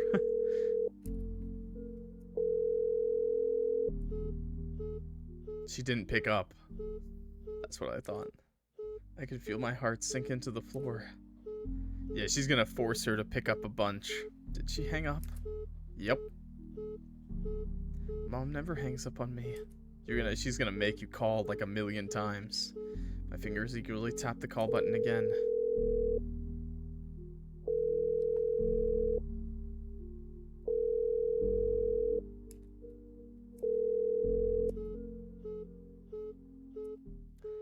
Panic seeped through me and my breath grew ragged. Why was she hanging up on me? Have I really made her mad beyond reconciliation? Have I fucked up? Is this it? Is this how I'll have to live now? All alone? Forever? She's been so isolated she can't even imagine anything else. Days went by. Besides my mother abandoning me for the first time in my life, the fact that the fridge gradually became emptier and emptier started to worry me. There was no one to rely on. Finally, I was really on my own. When I felt my stomach grumble and only saw a small piece of butter and a cucumber left in the fridge, was when I realized the severity of the situation. A cucumber? Nice. Chat, could you give me a minute? I have to go grab a package at my door. So I'll be right back, okay? It's kind of an expensive one, so I'll be right back, okay? Seriously, I'll be right back. Ba-ba-ba-ba-ba.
Well, it was kind of expensive. I didn't want to leave it outside.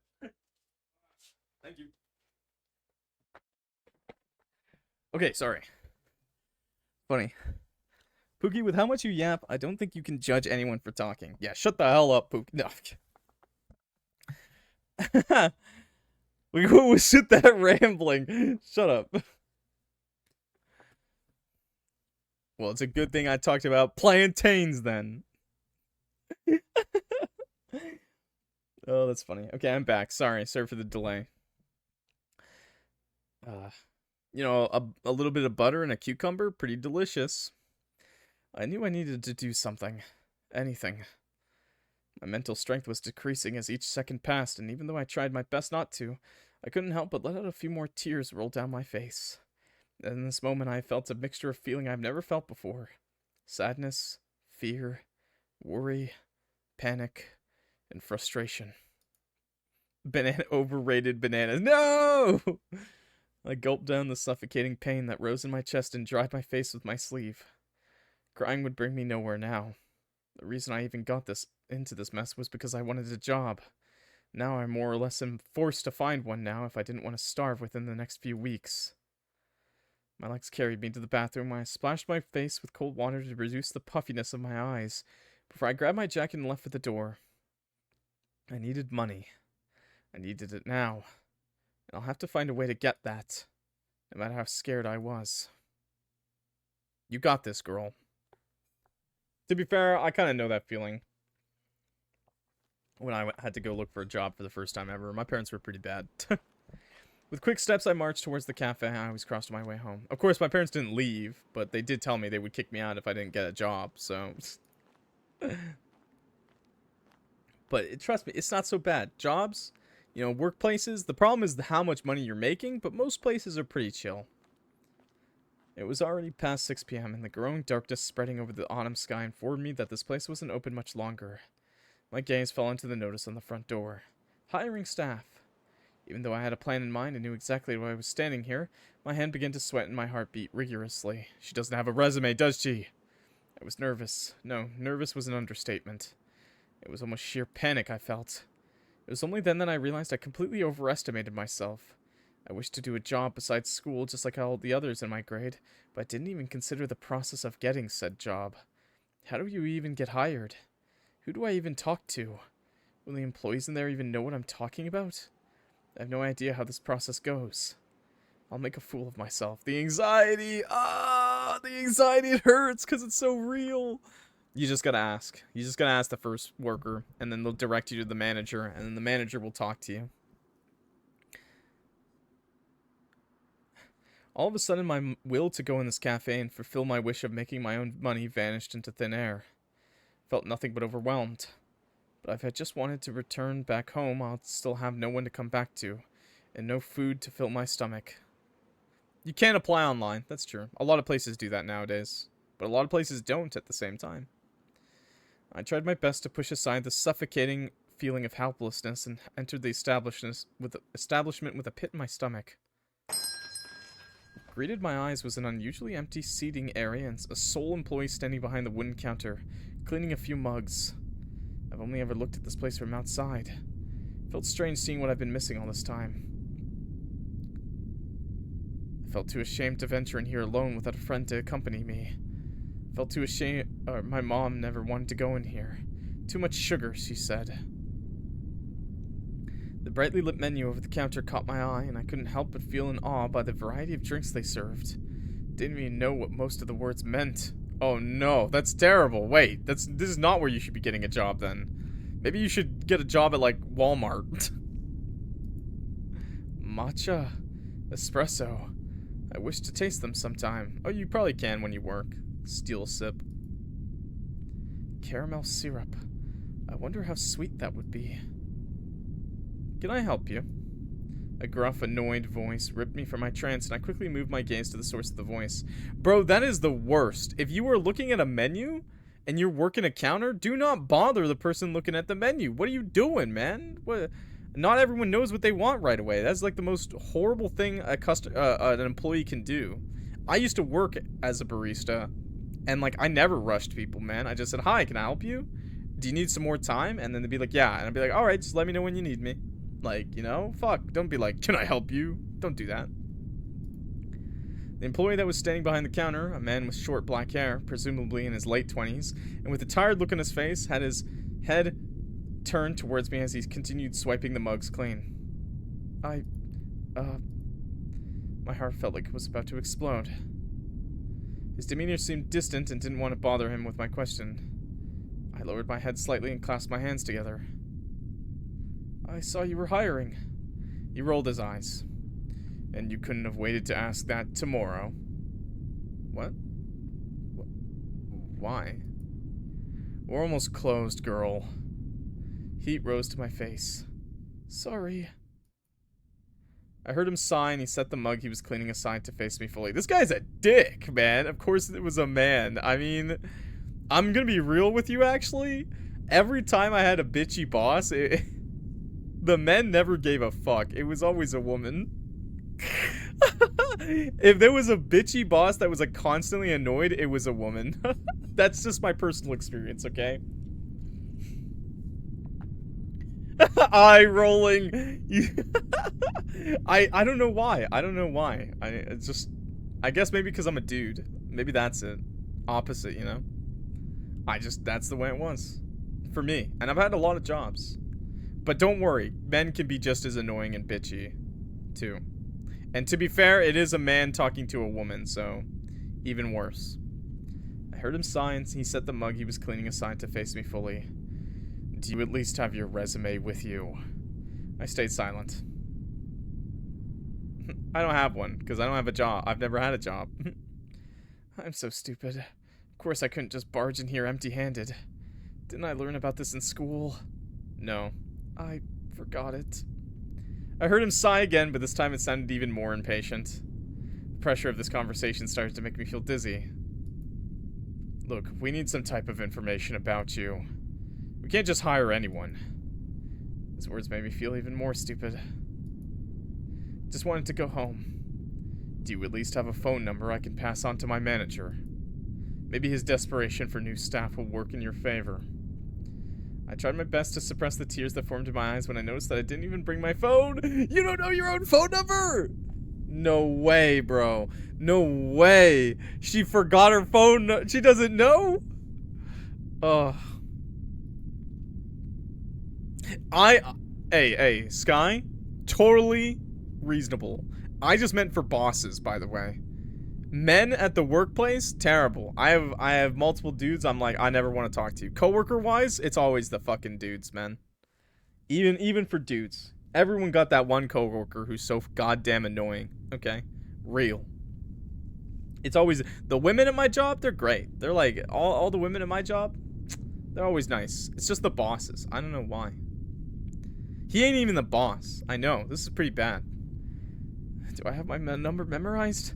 I think it started with a 4. I never shared my number with anyone, so I never bothered learning it by heart. Oh my god, I'm so stupid. How did I even dare to think this could be successful? I don't know my phone number, and I'm not proud of it. Learn your phone number, please. Learn your own phone number, and learn your mom or your dad's phone number. I always tell people, learn those numbers, okay? Shook my head. Siri, you can't even bring your phone with you? Girl, if you want to work, you need to show some kind of responsibility. Life doesn't work this way. We can't just shove everything up your ass without you putting in some brain and effort. His harsh words pierced through my chest, and I felt like I couldn't hide my tears for much longer. I don't think it's wrong that he's kind of giving her a wake-up call, but he should end it with, like, come back tomorrow, and we'll take you, like, we'll take it seriously. Like, he should end it with, like, come back tomorrow with a resume, with your phone number. I have 3 memorized, and that's it. Yeah, fuck learning more than... I only know 2, so... Phone numbers are hard. They are hard, but trust me, you're gonna need to... At some point in your life, you will not regret it, okay? At some point in your life, you will probably have to use a phone box. And who are you gonna call? You gotta call your mom, your dad, your partner, someone, okay? And as for your own phone number, well...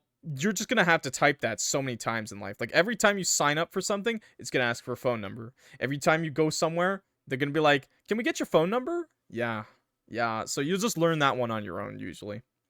His harsh words pierced through my chest, and I felt like I couldn't hide my tears for much longer. Clock, can I call you at 4 a.m. to ask your bra size? No! God, I ain't waking up for that. You have to call me in the day for that one. I never knew strangers could be so terrible and cold. I didn't mean any harm, but he saw me as a nuisance nonetheless. A quiet sorry was all my mouth could muster before turning around and storming out of the establishment. The wave of embarrassment, shame, and disappointment in myself fueled my steps and I ran home as fast as I could. The cold wind slapped my face as I neared my apartment complex. The smell of wet dirt entered my nose. Ew. I tried to quicken my pace, but I already felt thick raindrops fall into my head. Soon after, it started pouring down. Yeah, I only know my own phone number and Ginger's phone number by heart. Obviously, I know, like, 911. But that's all I really need to know. Because if something ever goes wrong, I just call her. And I didn't have my phone number, I just call her. She's my ride or die. Even though my lungs were burning from the exercise, I pushed myself to sprint even more since the cold wind and rainwater were seeping through my jacket and making me feel colder than I already was. I huffed when I finally came to a halt in front of my apartment door. It's gonna be locked, isn't it? My heart was still beating non-stop, both from the running and the humiliating encounter in the cafe. I felt cold and the urge to cry was still prevalent. All I wanted was to enjoy the warmth of my home. Even if I knew I couldn't really eat anything tonight. Oh no. It's gonna be locked. I slid my hands into the pockets of my soaked jacket. She forgot her keys? Oh, even worse. Huh? Where are my keys? A cold chill ran through my already shivering body. No. Don't tell me I forgot my freaking keys.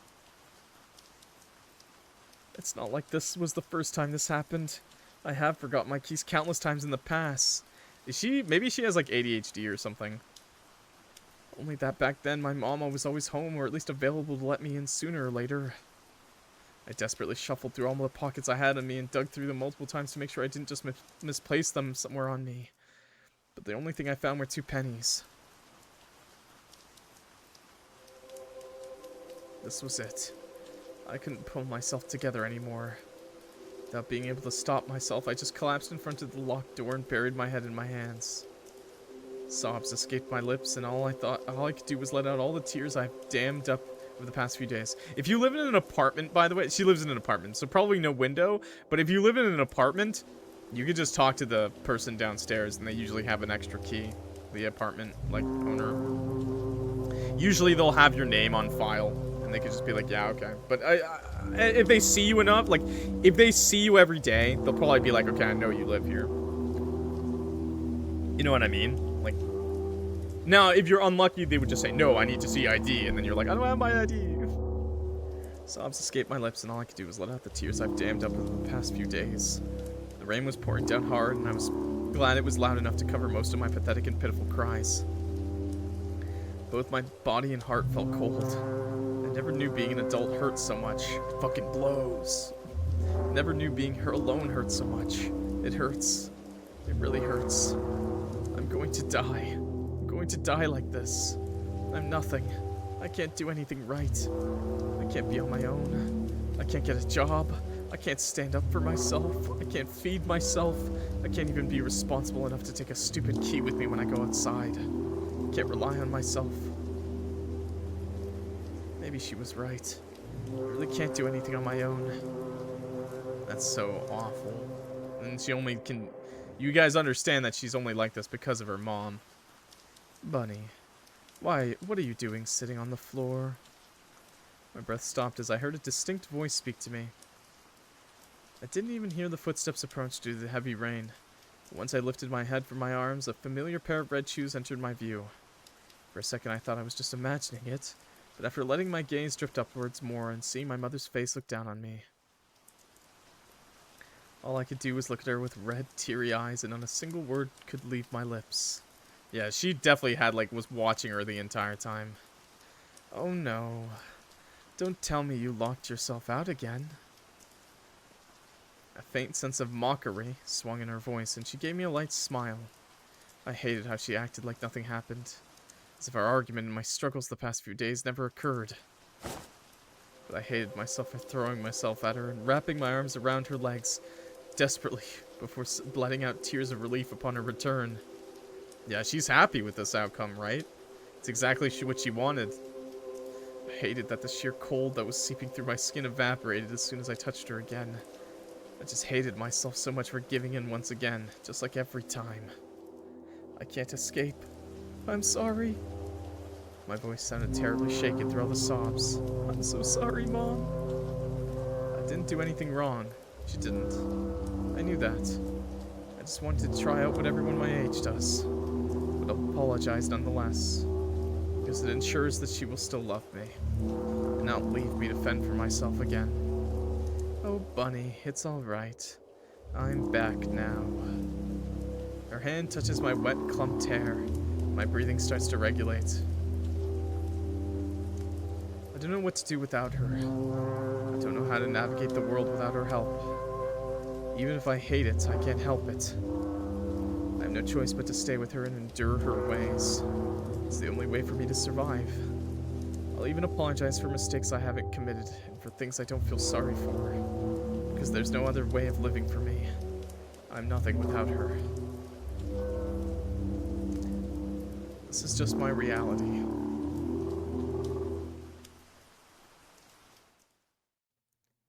Is this the bad ending?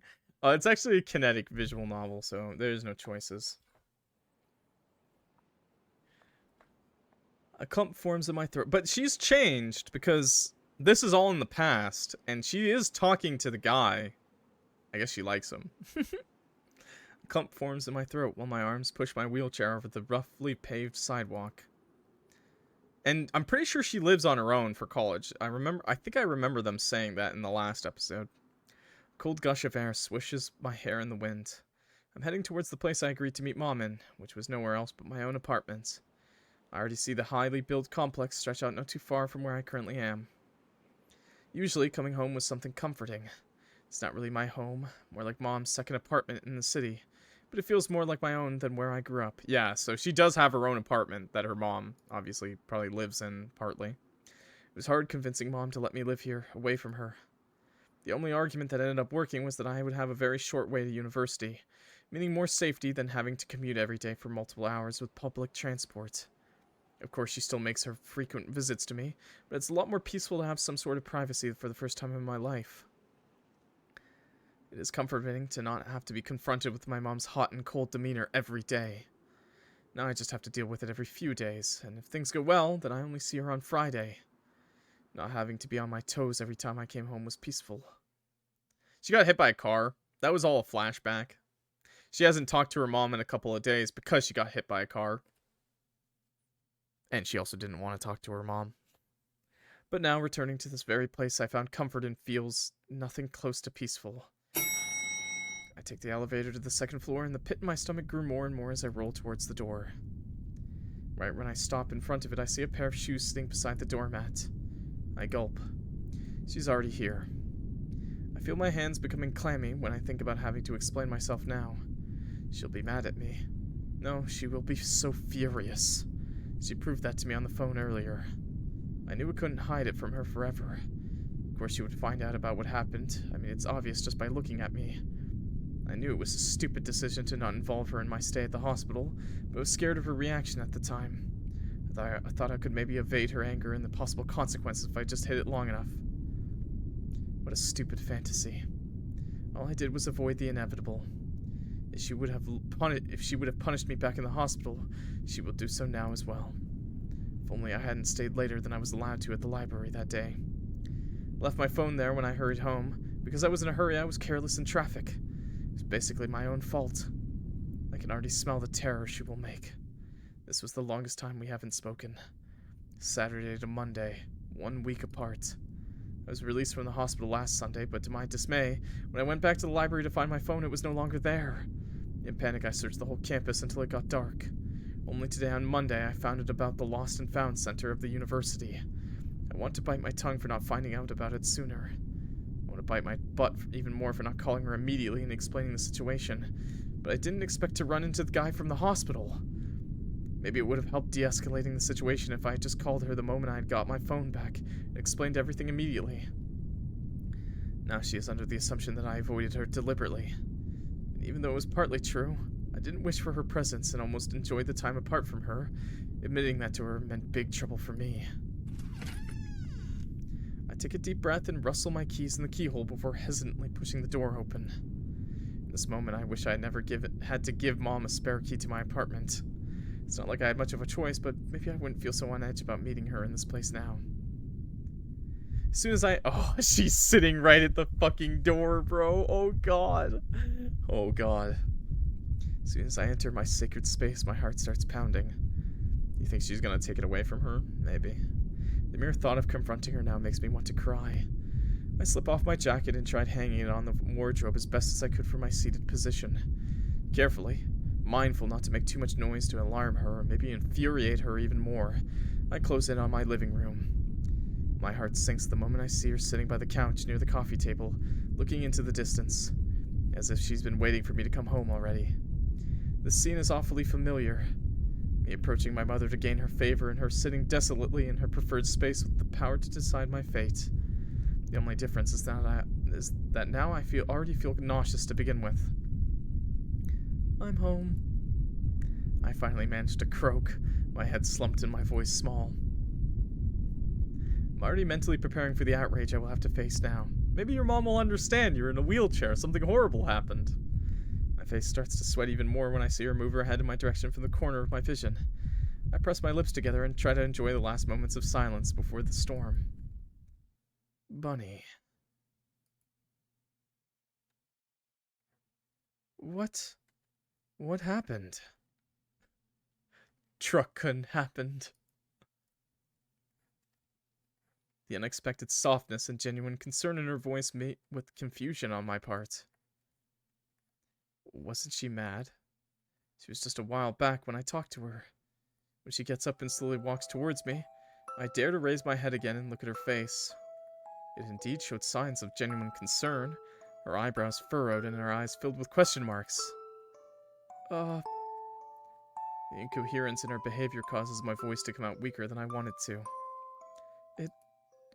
It's not as bad as it looks, I mumbled slowly. She comes even closer and lowers herself to my eye level and cups my face in her hands.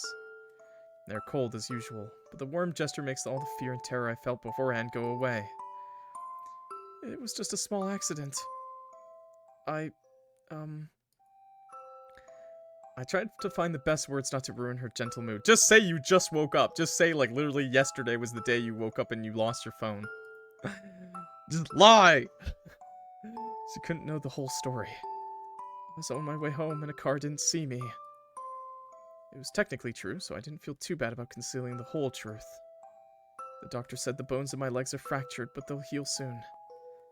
I just need to use as little pressure as possible on them and I'll be fine.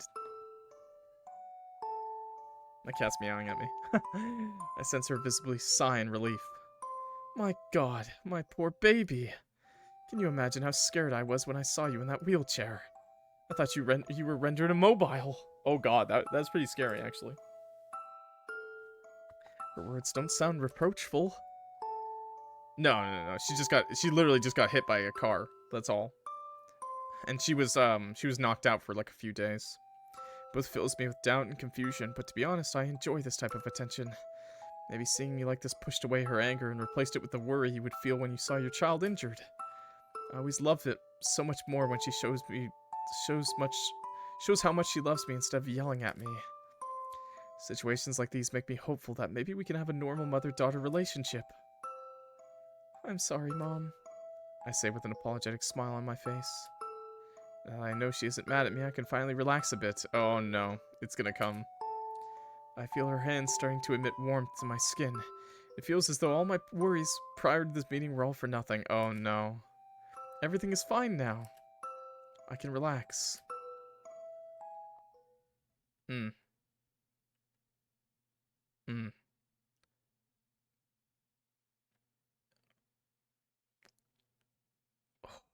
Yep. Yeah. I meant... Tell me, is that little accident also the reason you ignored me the past week?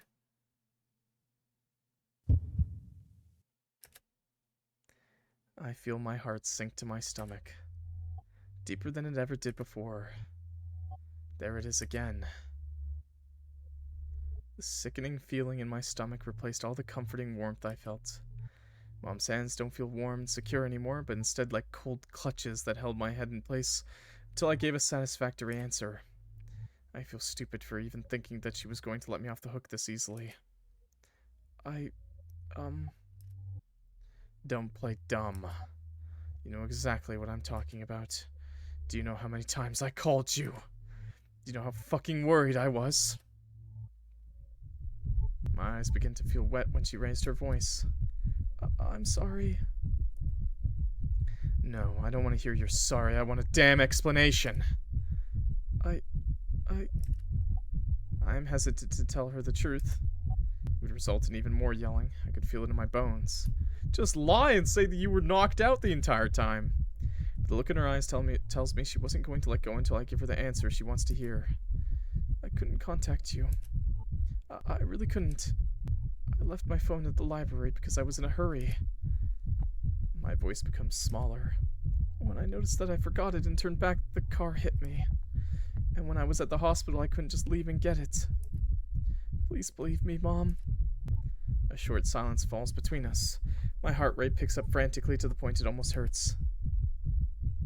You want to tell me that you had no way of getting in touch with me. You know my phone number by heart. You think I believe that stupid little story? You want to tell me that there was no way you could have called me? She made her memorize her phone. Okay, never mind. It's Jover. It's so Jover, chat. My gaze wanders down as cold shudders run down my back. Stop lying and explain why I didn't get a fucking single call. Do you know how often I tried to find you? I even took time off work to check if you'd come back to your apartment. Do you know how fucking miserable I felt? What daughter doesn't even tell her mother she's been in a fucking car accident? Her huffs echo through the room while I can't bring myself to do anything than sit in my wheelchair, frozen to a statue. I feel as though I have been punched in the gut by her words. A surge of guilt washes over me as they echo in my mind. It was indeed not normal for a daughter to hide such a serious incident and injury from her own mother. I have made her upset because I acted like an asshole. I didn't want her to react badly, but I should have known that hiding it would only make the wound worse. I am a bad daughter. Her grip on my face tightens and I wince.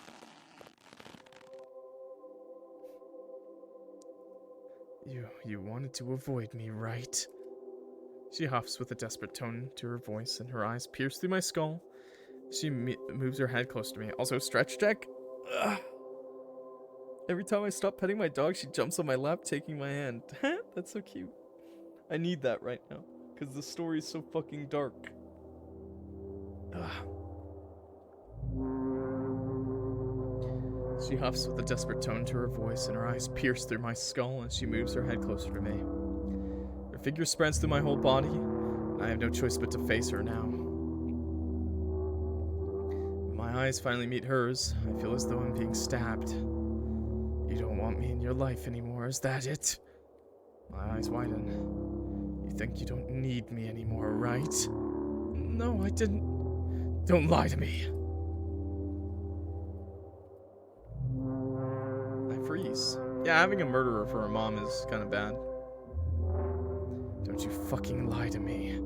I know what you think in your stupid little head. You can never hide your real thoughts from me. I know you too well.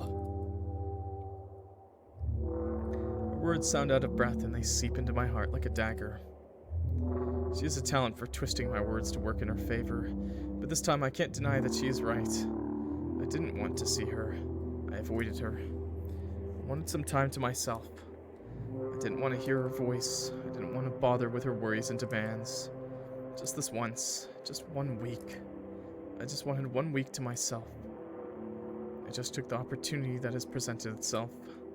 It was wrong. Stupid, even. All I did was dig my own grave. My throat is still tied, and I can't muster up any words to defend myself. I shouldn't have let you live on your own after all. Just when I thought my heart couldn't sink any lower, it does. Her breathy, mocking laugh makes me shiver.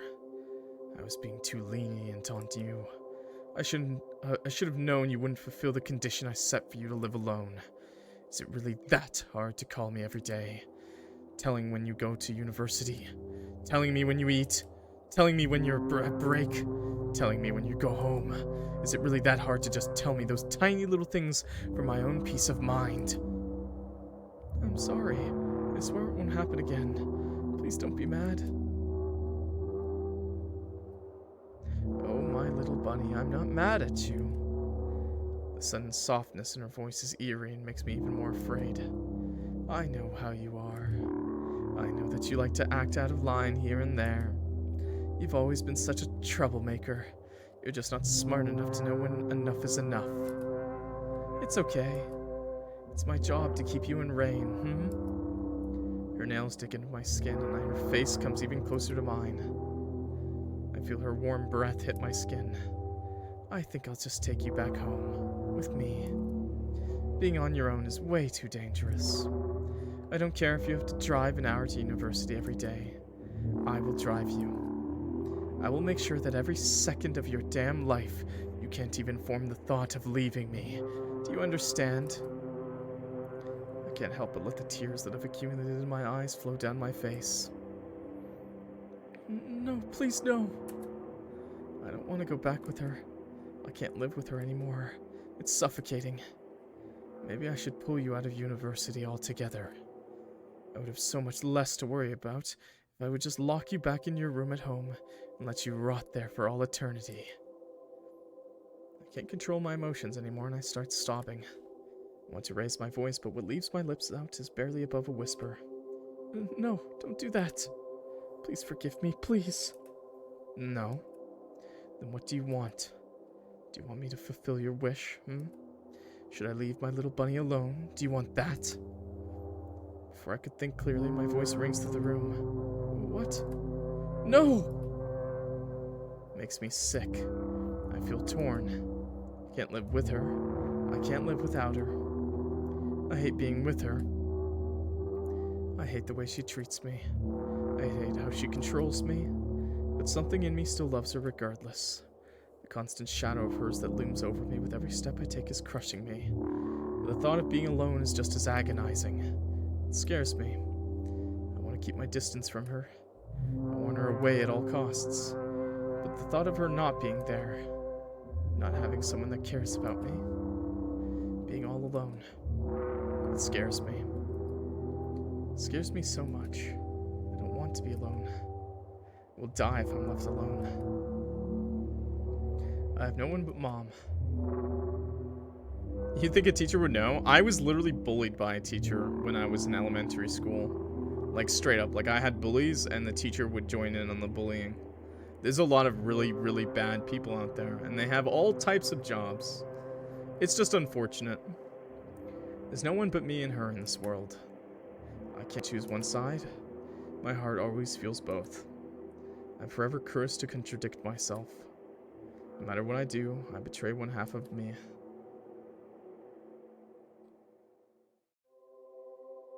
Don't leave me behind. I mean, obviously not abused like this. I mean, this would be more abusive to a daughter. But I meant more so that you would think the teacher would know, like, the importance of education, stuff like that. Like, one thing that my teacher literally bullied me for in my class was that I was behind the other students in terms of what I knew, because I had moved a lot as a kid, schools. When you move a lot as a kid in school for a couple years, you tend to not pick up much, and you think, I was a pretty good student, and once I stayed in one spot, I was a very good student, but unfortunately, when you're changing schools at the time, you don't, you can't, like, schools change what they're teaching. Like, not every school and teacher teaches the same course at the same time and speed as the other one. So I was always being dropped into new courses. So I was just really behind on certain things that teachers would say in my early years that were really important. They'd be like, how do you not know this already? And I'd be like, well, my school never got to that point yet, and stuff like that. And so my teacher just straight up called me an idiot. Straight up called me an idiot in front of other students, called me stupid, encouraged other students to not be stupid like I was. Really cool of that teacher. Really fucking cool. It led to a lot worse bullying down the line from the students. Eventually, I did move away one more time, by the way, and I went to a different school. And we stayed. Luckily, even if I moved, I stayed at that one school. So I did get to keep, like, that curriculum. And once I was in school, like, once I got to stay at one consistent school, my grades improved, like, immensely. Like, I'm a straight A student, top of my class every year kind of thing. But that's, like, what happened when I was a kid. And that's just what I mean by some teachers are, like, terrible. Shoved a pencil into a student's throat. Like, that's fucking horrible. Like, physical abuse from a teacher should never happen. Yeah, PE teacher. Yeah, stuff like that is horrible. Like, that should never happen. And it does, unfortunately. And like, my mom complained to the school. Nothing happened. Nothing happened with the teacher. So, stuff like that happens. And I hope today is a little bit different than when I was younger.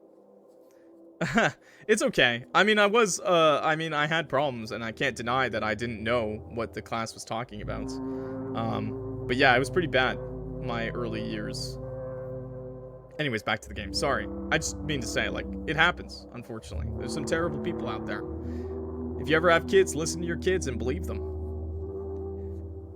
Yeah, you cannot believe how long it took for my mom to believe me that my teacher was bullying me. It took until halfway through the school year when we had a parent-teacher interview, and then my mom knew right away that this teacher was actively bullying me because the teacher told my mom in front of her. My mom was, like, actually pissed.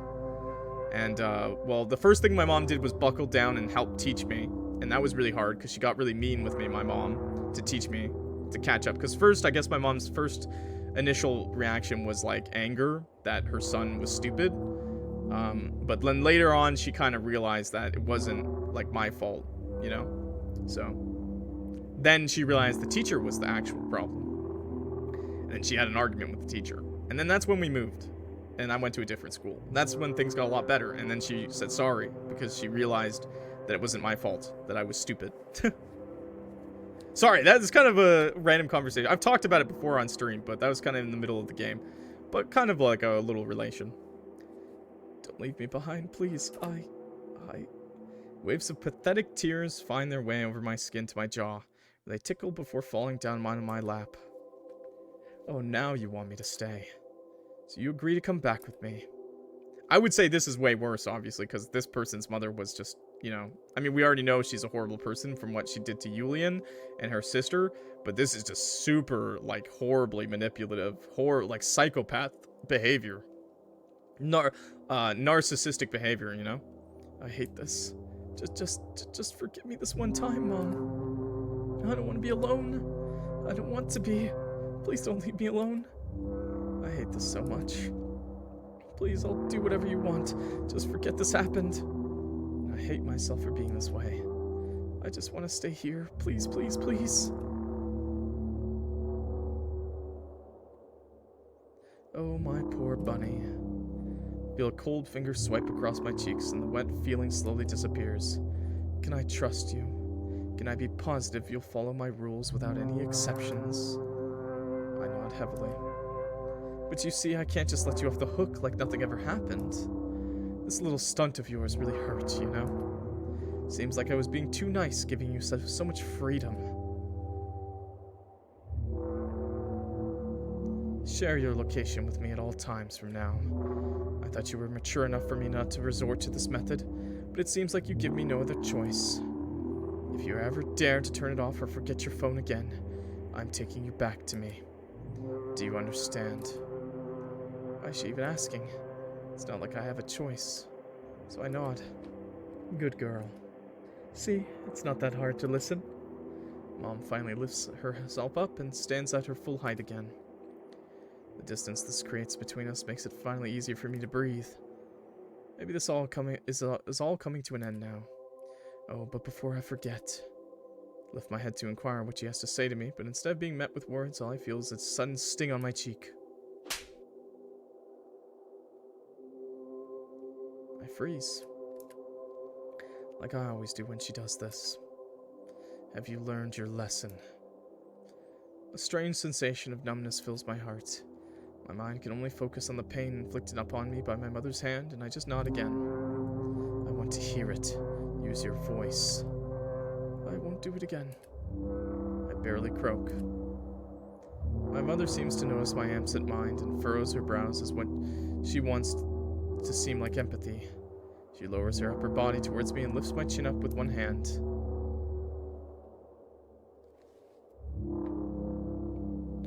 Oh, Bunny, don't take it to heart. Well, I will allow that. You know, I only do that when I need to. It's funny you mention that, Mint, because this mother is a teacher, and she's actually a she's actually a diddler herself. Funny enough to say, she sexually assaulted a girl earlier on in the story in her class, and that is just horrible. I wish it on no one. It is quite literally one of the worst things that can happen to you. Yeah. That's why Julian hates her, the guy, because his sister was driven to suicide because of it. You know, I only do that when I need to. Tell me, are you mad at me? What will happen to me if I tell her that I am? That I feel nothing but pure resentment and frustration in this moment.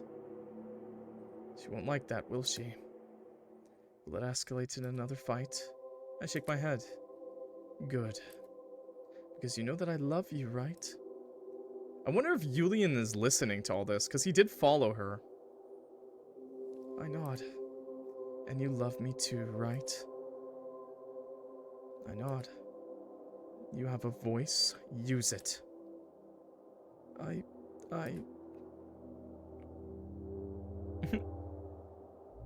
love you, Mom. Is that the end of the chapter? No. A satisfied smile spreads across her face as she pats my head. There we go. That's how things are supposed to be, I just do what's best for you. She straightens her back, turns away from me and sighs. Good thing we are back on normal terms. I still need to drive home and do some work at home. All these tests won't correct themselves. If you need help with something, just tell me. You probably can't do much without using your legs. I'll come by on Tuesdays too from now on, to help you clean up. I can also prepare meals for the week so you don't need to strain yourself too much. Okay? Now then, Bunny, Mom will take her leave. Remember what we discussed today, I'll see you then. Disgusting that you can talk to your daughter after hitting her like that. Thud. The door closes. Alone at last. As soon as I hear her leave, the stiffness in my body vanishes, and I'm sure that if I didn't have the wheelchair to support me, I would have collapsed to the ground. Even though she is gone, my tears won't stop. They keep flowing, and flowing, and flowing.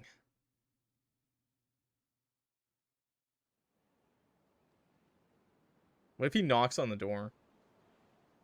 Hey, it's me, Julian. I love you, Mom. Love. Love is whatever I feel towards Mom. Love is the sting in my chest when I get scolded. Love is the burn on my cheek when I get slapped. If love is something good, then why does it feel so awful? Mom, if you loved me, then why does it keep hurting so much? Is this normal? Will it always keep hurting? Is this what I'm supposed to feel like? Is love a blessing? Why does it feel like I'm cursed? Cursed to hurt and writhe in pain for eternity because of your love. Mom, if you love me, then why did you throw me into this dark place called hell? To be continued. Oh man, what a way to end that chapter. Oh, dude! Dude, I don't know what there's no way there's gonna be a happy ending to this story. So, if I go to the chapters, there's more to be done. There's a lot. They've planned a lot. Like 10, maybe? 0, 1, 2, 3, 4, 5, 6, 7, 8, 9, 10, 11, 12, 13, 14. So, there's like 14 spots for chapters. Now, my best guess is that Julian, the main character, by the way, if you haven't seen the earlier parts of this, you should definitely check them out, or at least rewatch them, because it's such a fucking good game, man. It's all hand-drawn, there's so many CGs throughout, just amazing art overall. But most importantly, the story's so captivating. Julian, my best guess is that he's going to, because I don't think Julian's going to gain a conscience. She isn't the main character? No! So there's a guy, his name is Julian. That was her, like, chapter just to show us what she's going through. But Julian is the main character. He's a guy who had his sister basically driven to suicide by the mom of that lady. They're just completely random. It ruined his life, knowing that he couldn't stop it. He knows she did it. She mocked him in front of it. And when she suicided, she mocked him some more in front of the body and him, like, in front of him. That's how horrible she is. And so he's basically committed the rest of his life to finding a way to make her feel the same way he did. And he's choosing the daughter, okay? He's choosing the daughter that we just watched her life story to exact revenge on. To hope that the mother feels some kind of the same way he felt. And that's why we were getting a backstory on the daughter. Now, if this was a nice, happy story, you know, a happy ending, which I don't think is ever going to happen, you know, Julian would wake up and be like, oh my god, she needs help. Move in with me, Mila. Let's fall in love. Or maybe not even fall in love. Let's just, you can stay with me. I'm self-sufficient. Get away from that lady. Do your thing, girl. You know, that would be a great, happy ending to that. Unfortunately, I don't think it's gonna be like that. I think he's gonna pretend to be your friend some more. And I think he's gonna really hurt her. So that he can hurt the mom, too. Yeah, I think he's gonna drive her to yeah, I think that's probably what he wants to do. Anyways, I don't know. But there's a lot of chapters, so I could be wrong. I just don't think Helltrap is going to have a happy ending. I don't think it is. But I'll keep playing it, because I really enjoy the game. It's really good. These two chapters, I feel like because it focused so much on her, like the past, that it kind of, like, feels like the plot didn't move forward at all, you know? But at the same time, it was really great to get that introspective, that, like, look at the at Mila, you know? It was really great to see Mila's life. Maybe it was a lot, but I think it just hammers home what she's going through and how she probably doesn't deserve what Yulian is going to do to her. But, you know, whatever. Yeah, it's Yulian, not Julian, by the way. It's, like, spelled with a Y. So it'll be really interesting to see where this goes from here. Like I said, I'll keep playing it. I know it's going to be a lot of parts on the channel, but I mean, it's a really good game. So you should definitely check it out if you enjoyed this video at all, okay? And if you're watching the stream, if you enjoyed this at all, you should definitely go check it out. It's, warning, super dark. Like, you think this was dark? Those ones are way darker, emotional, mature themed, adult themed. Like, it's crazy. Helltrap, no way it's gonna have a good story. I think it'll have a good story, but not a happy, definitely not a happy ending. But it's good. So, anyways, thanks for watching. My name's Clock, if you forgot, and I will see you next time. Okay? Thanks for watching. Appreciate that. Like I said earlier in the VOD, this is probably not going to be monetized. It's definitely is too mature content, and the music is copyright too, so I'm not making a cent on this, please. Like I said earlier, there's a lot of dark topics. If you ever need help, if you're ever in danger, please try to get help, okay? If some of these topics made you feel bad about yourself, don't. Seriously, you know, and I would say this to Mila too if I knew her, you're not worthless. You can do things on your own. Like, it takes effort, and it's hard, but everyone's capable of it, okay? And you are too. Start with the small stuff, okay? Work your way up to the big stuff. That's what I always say. That's always the best advice. And I know the small stuff even seems impossible, but it's not.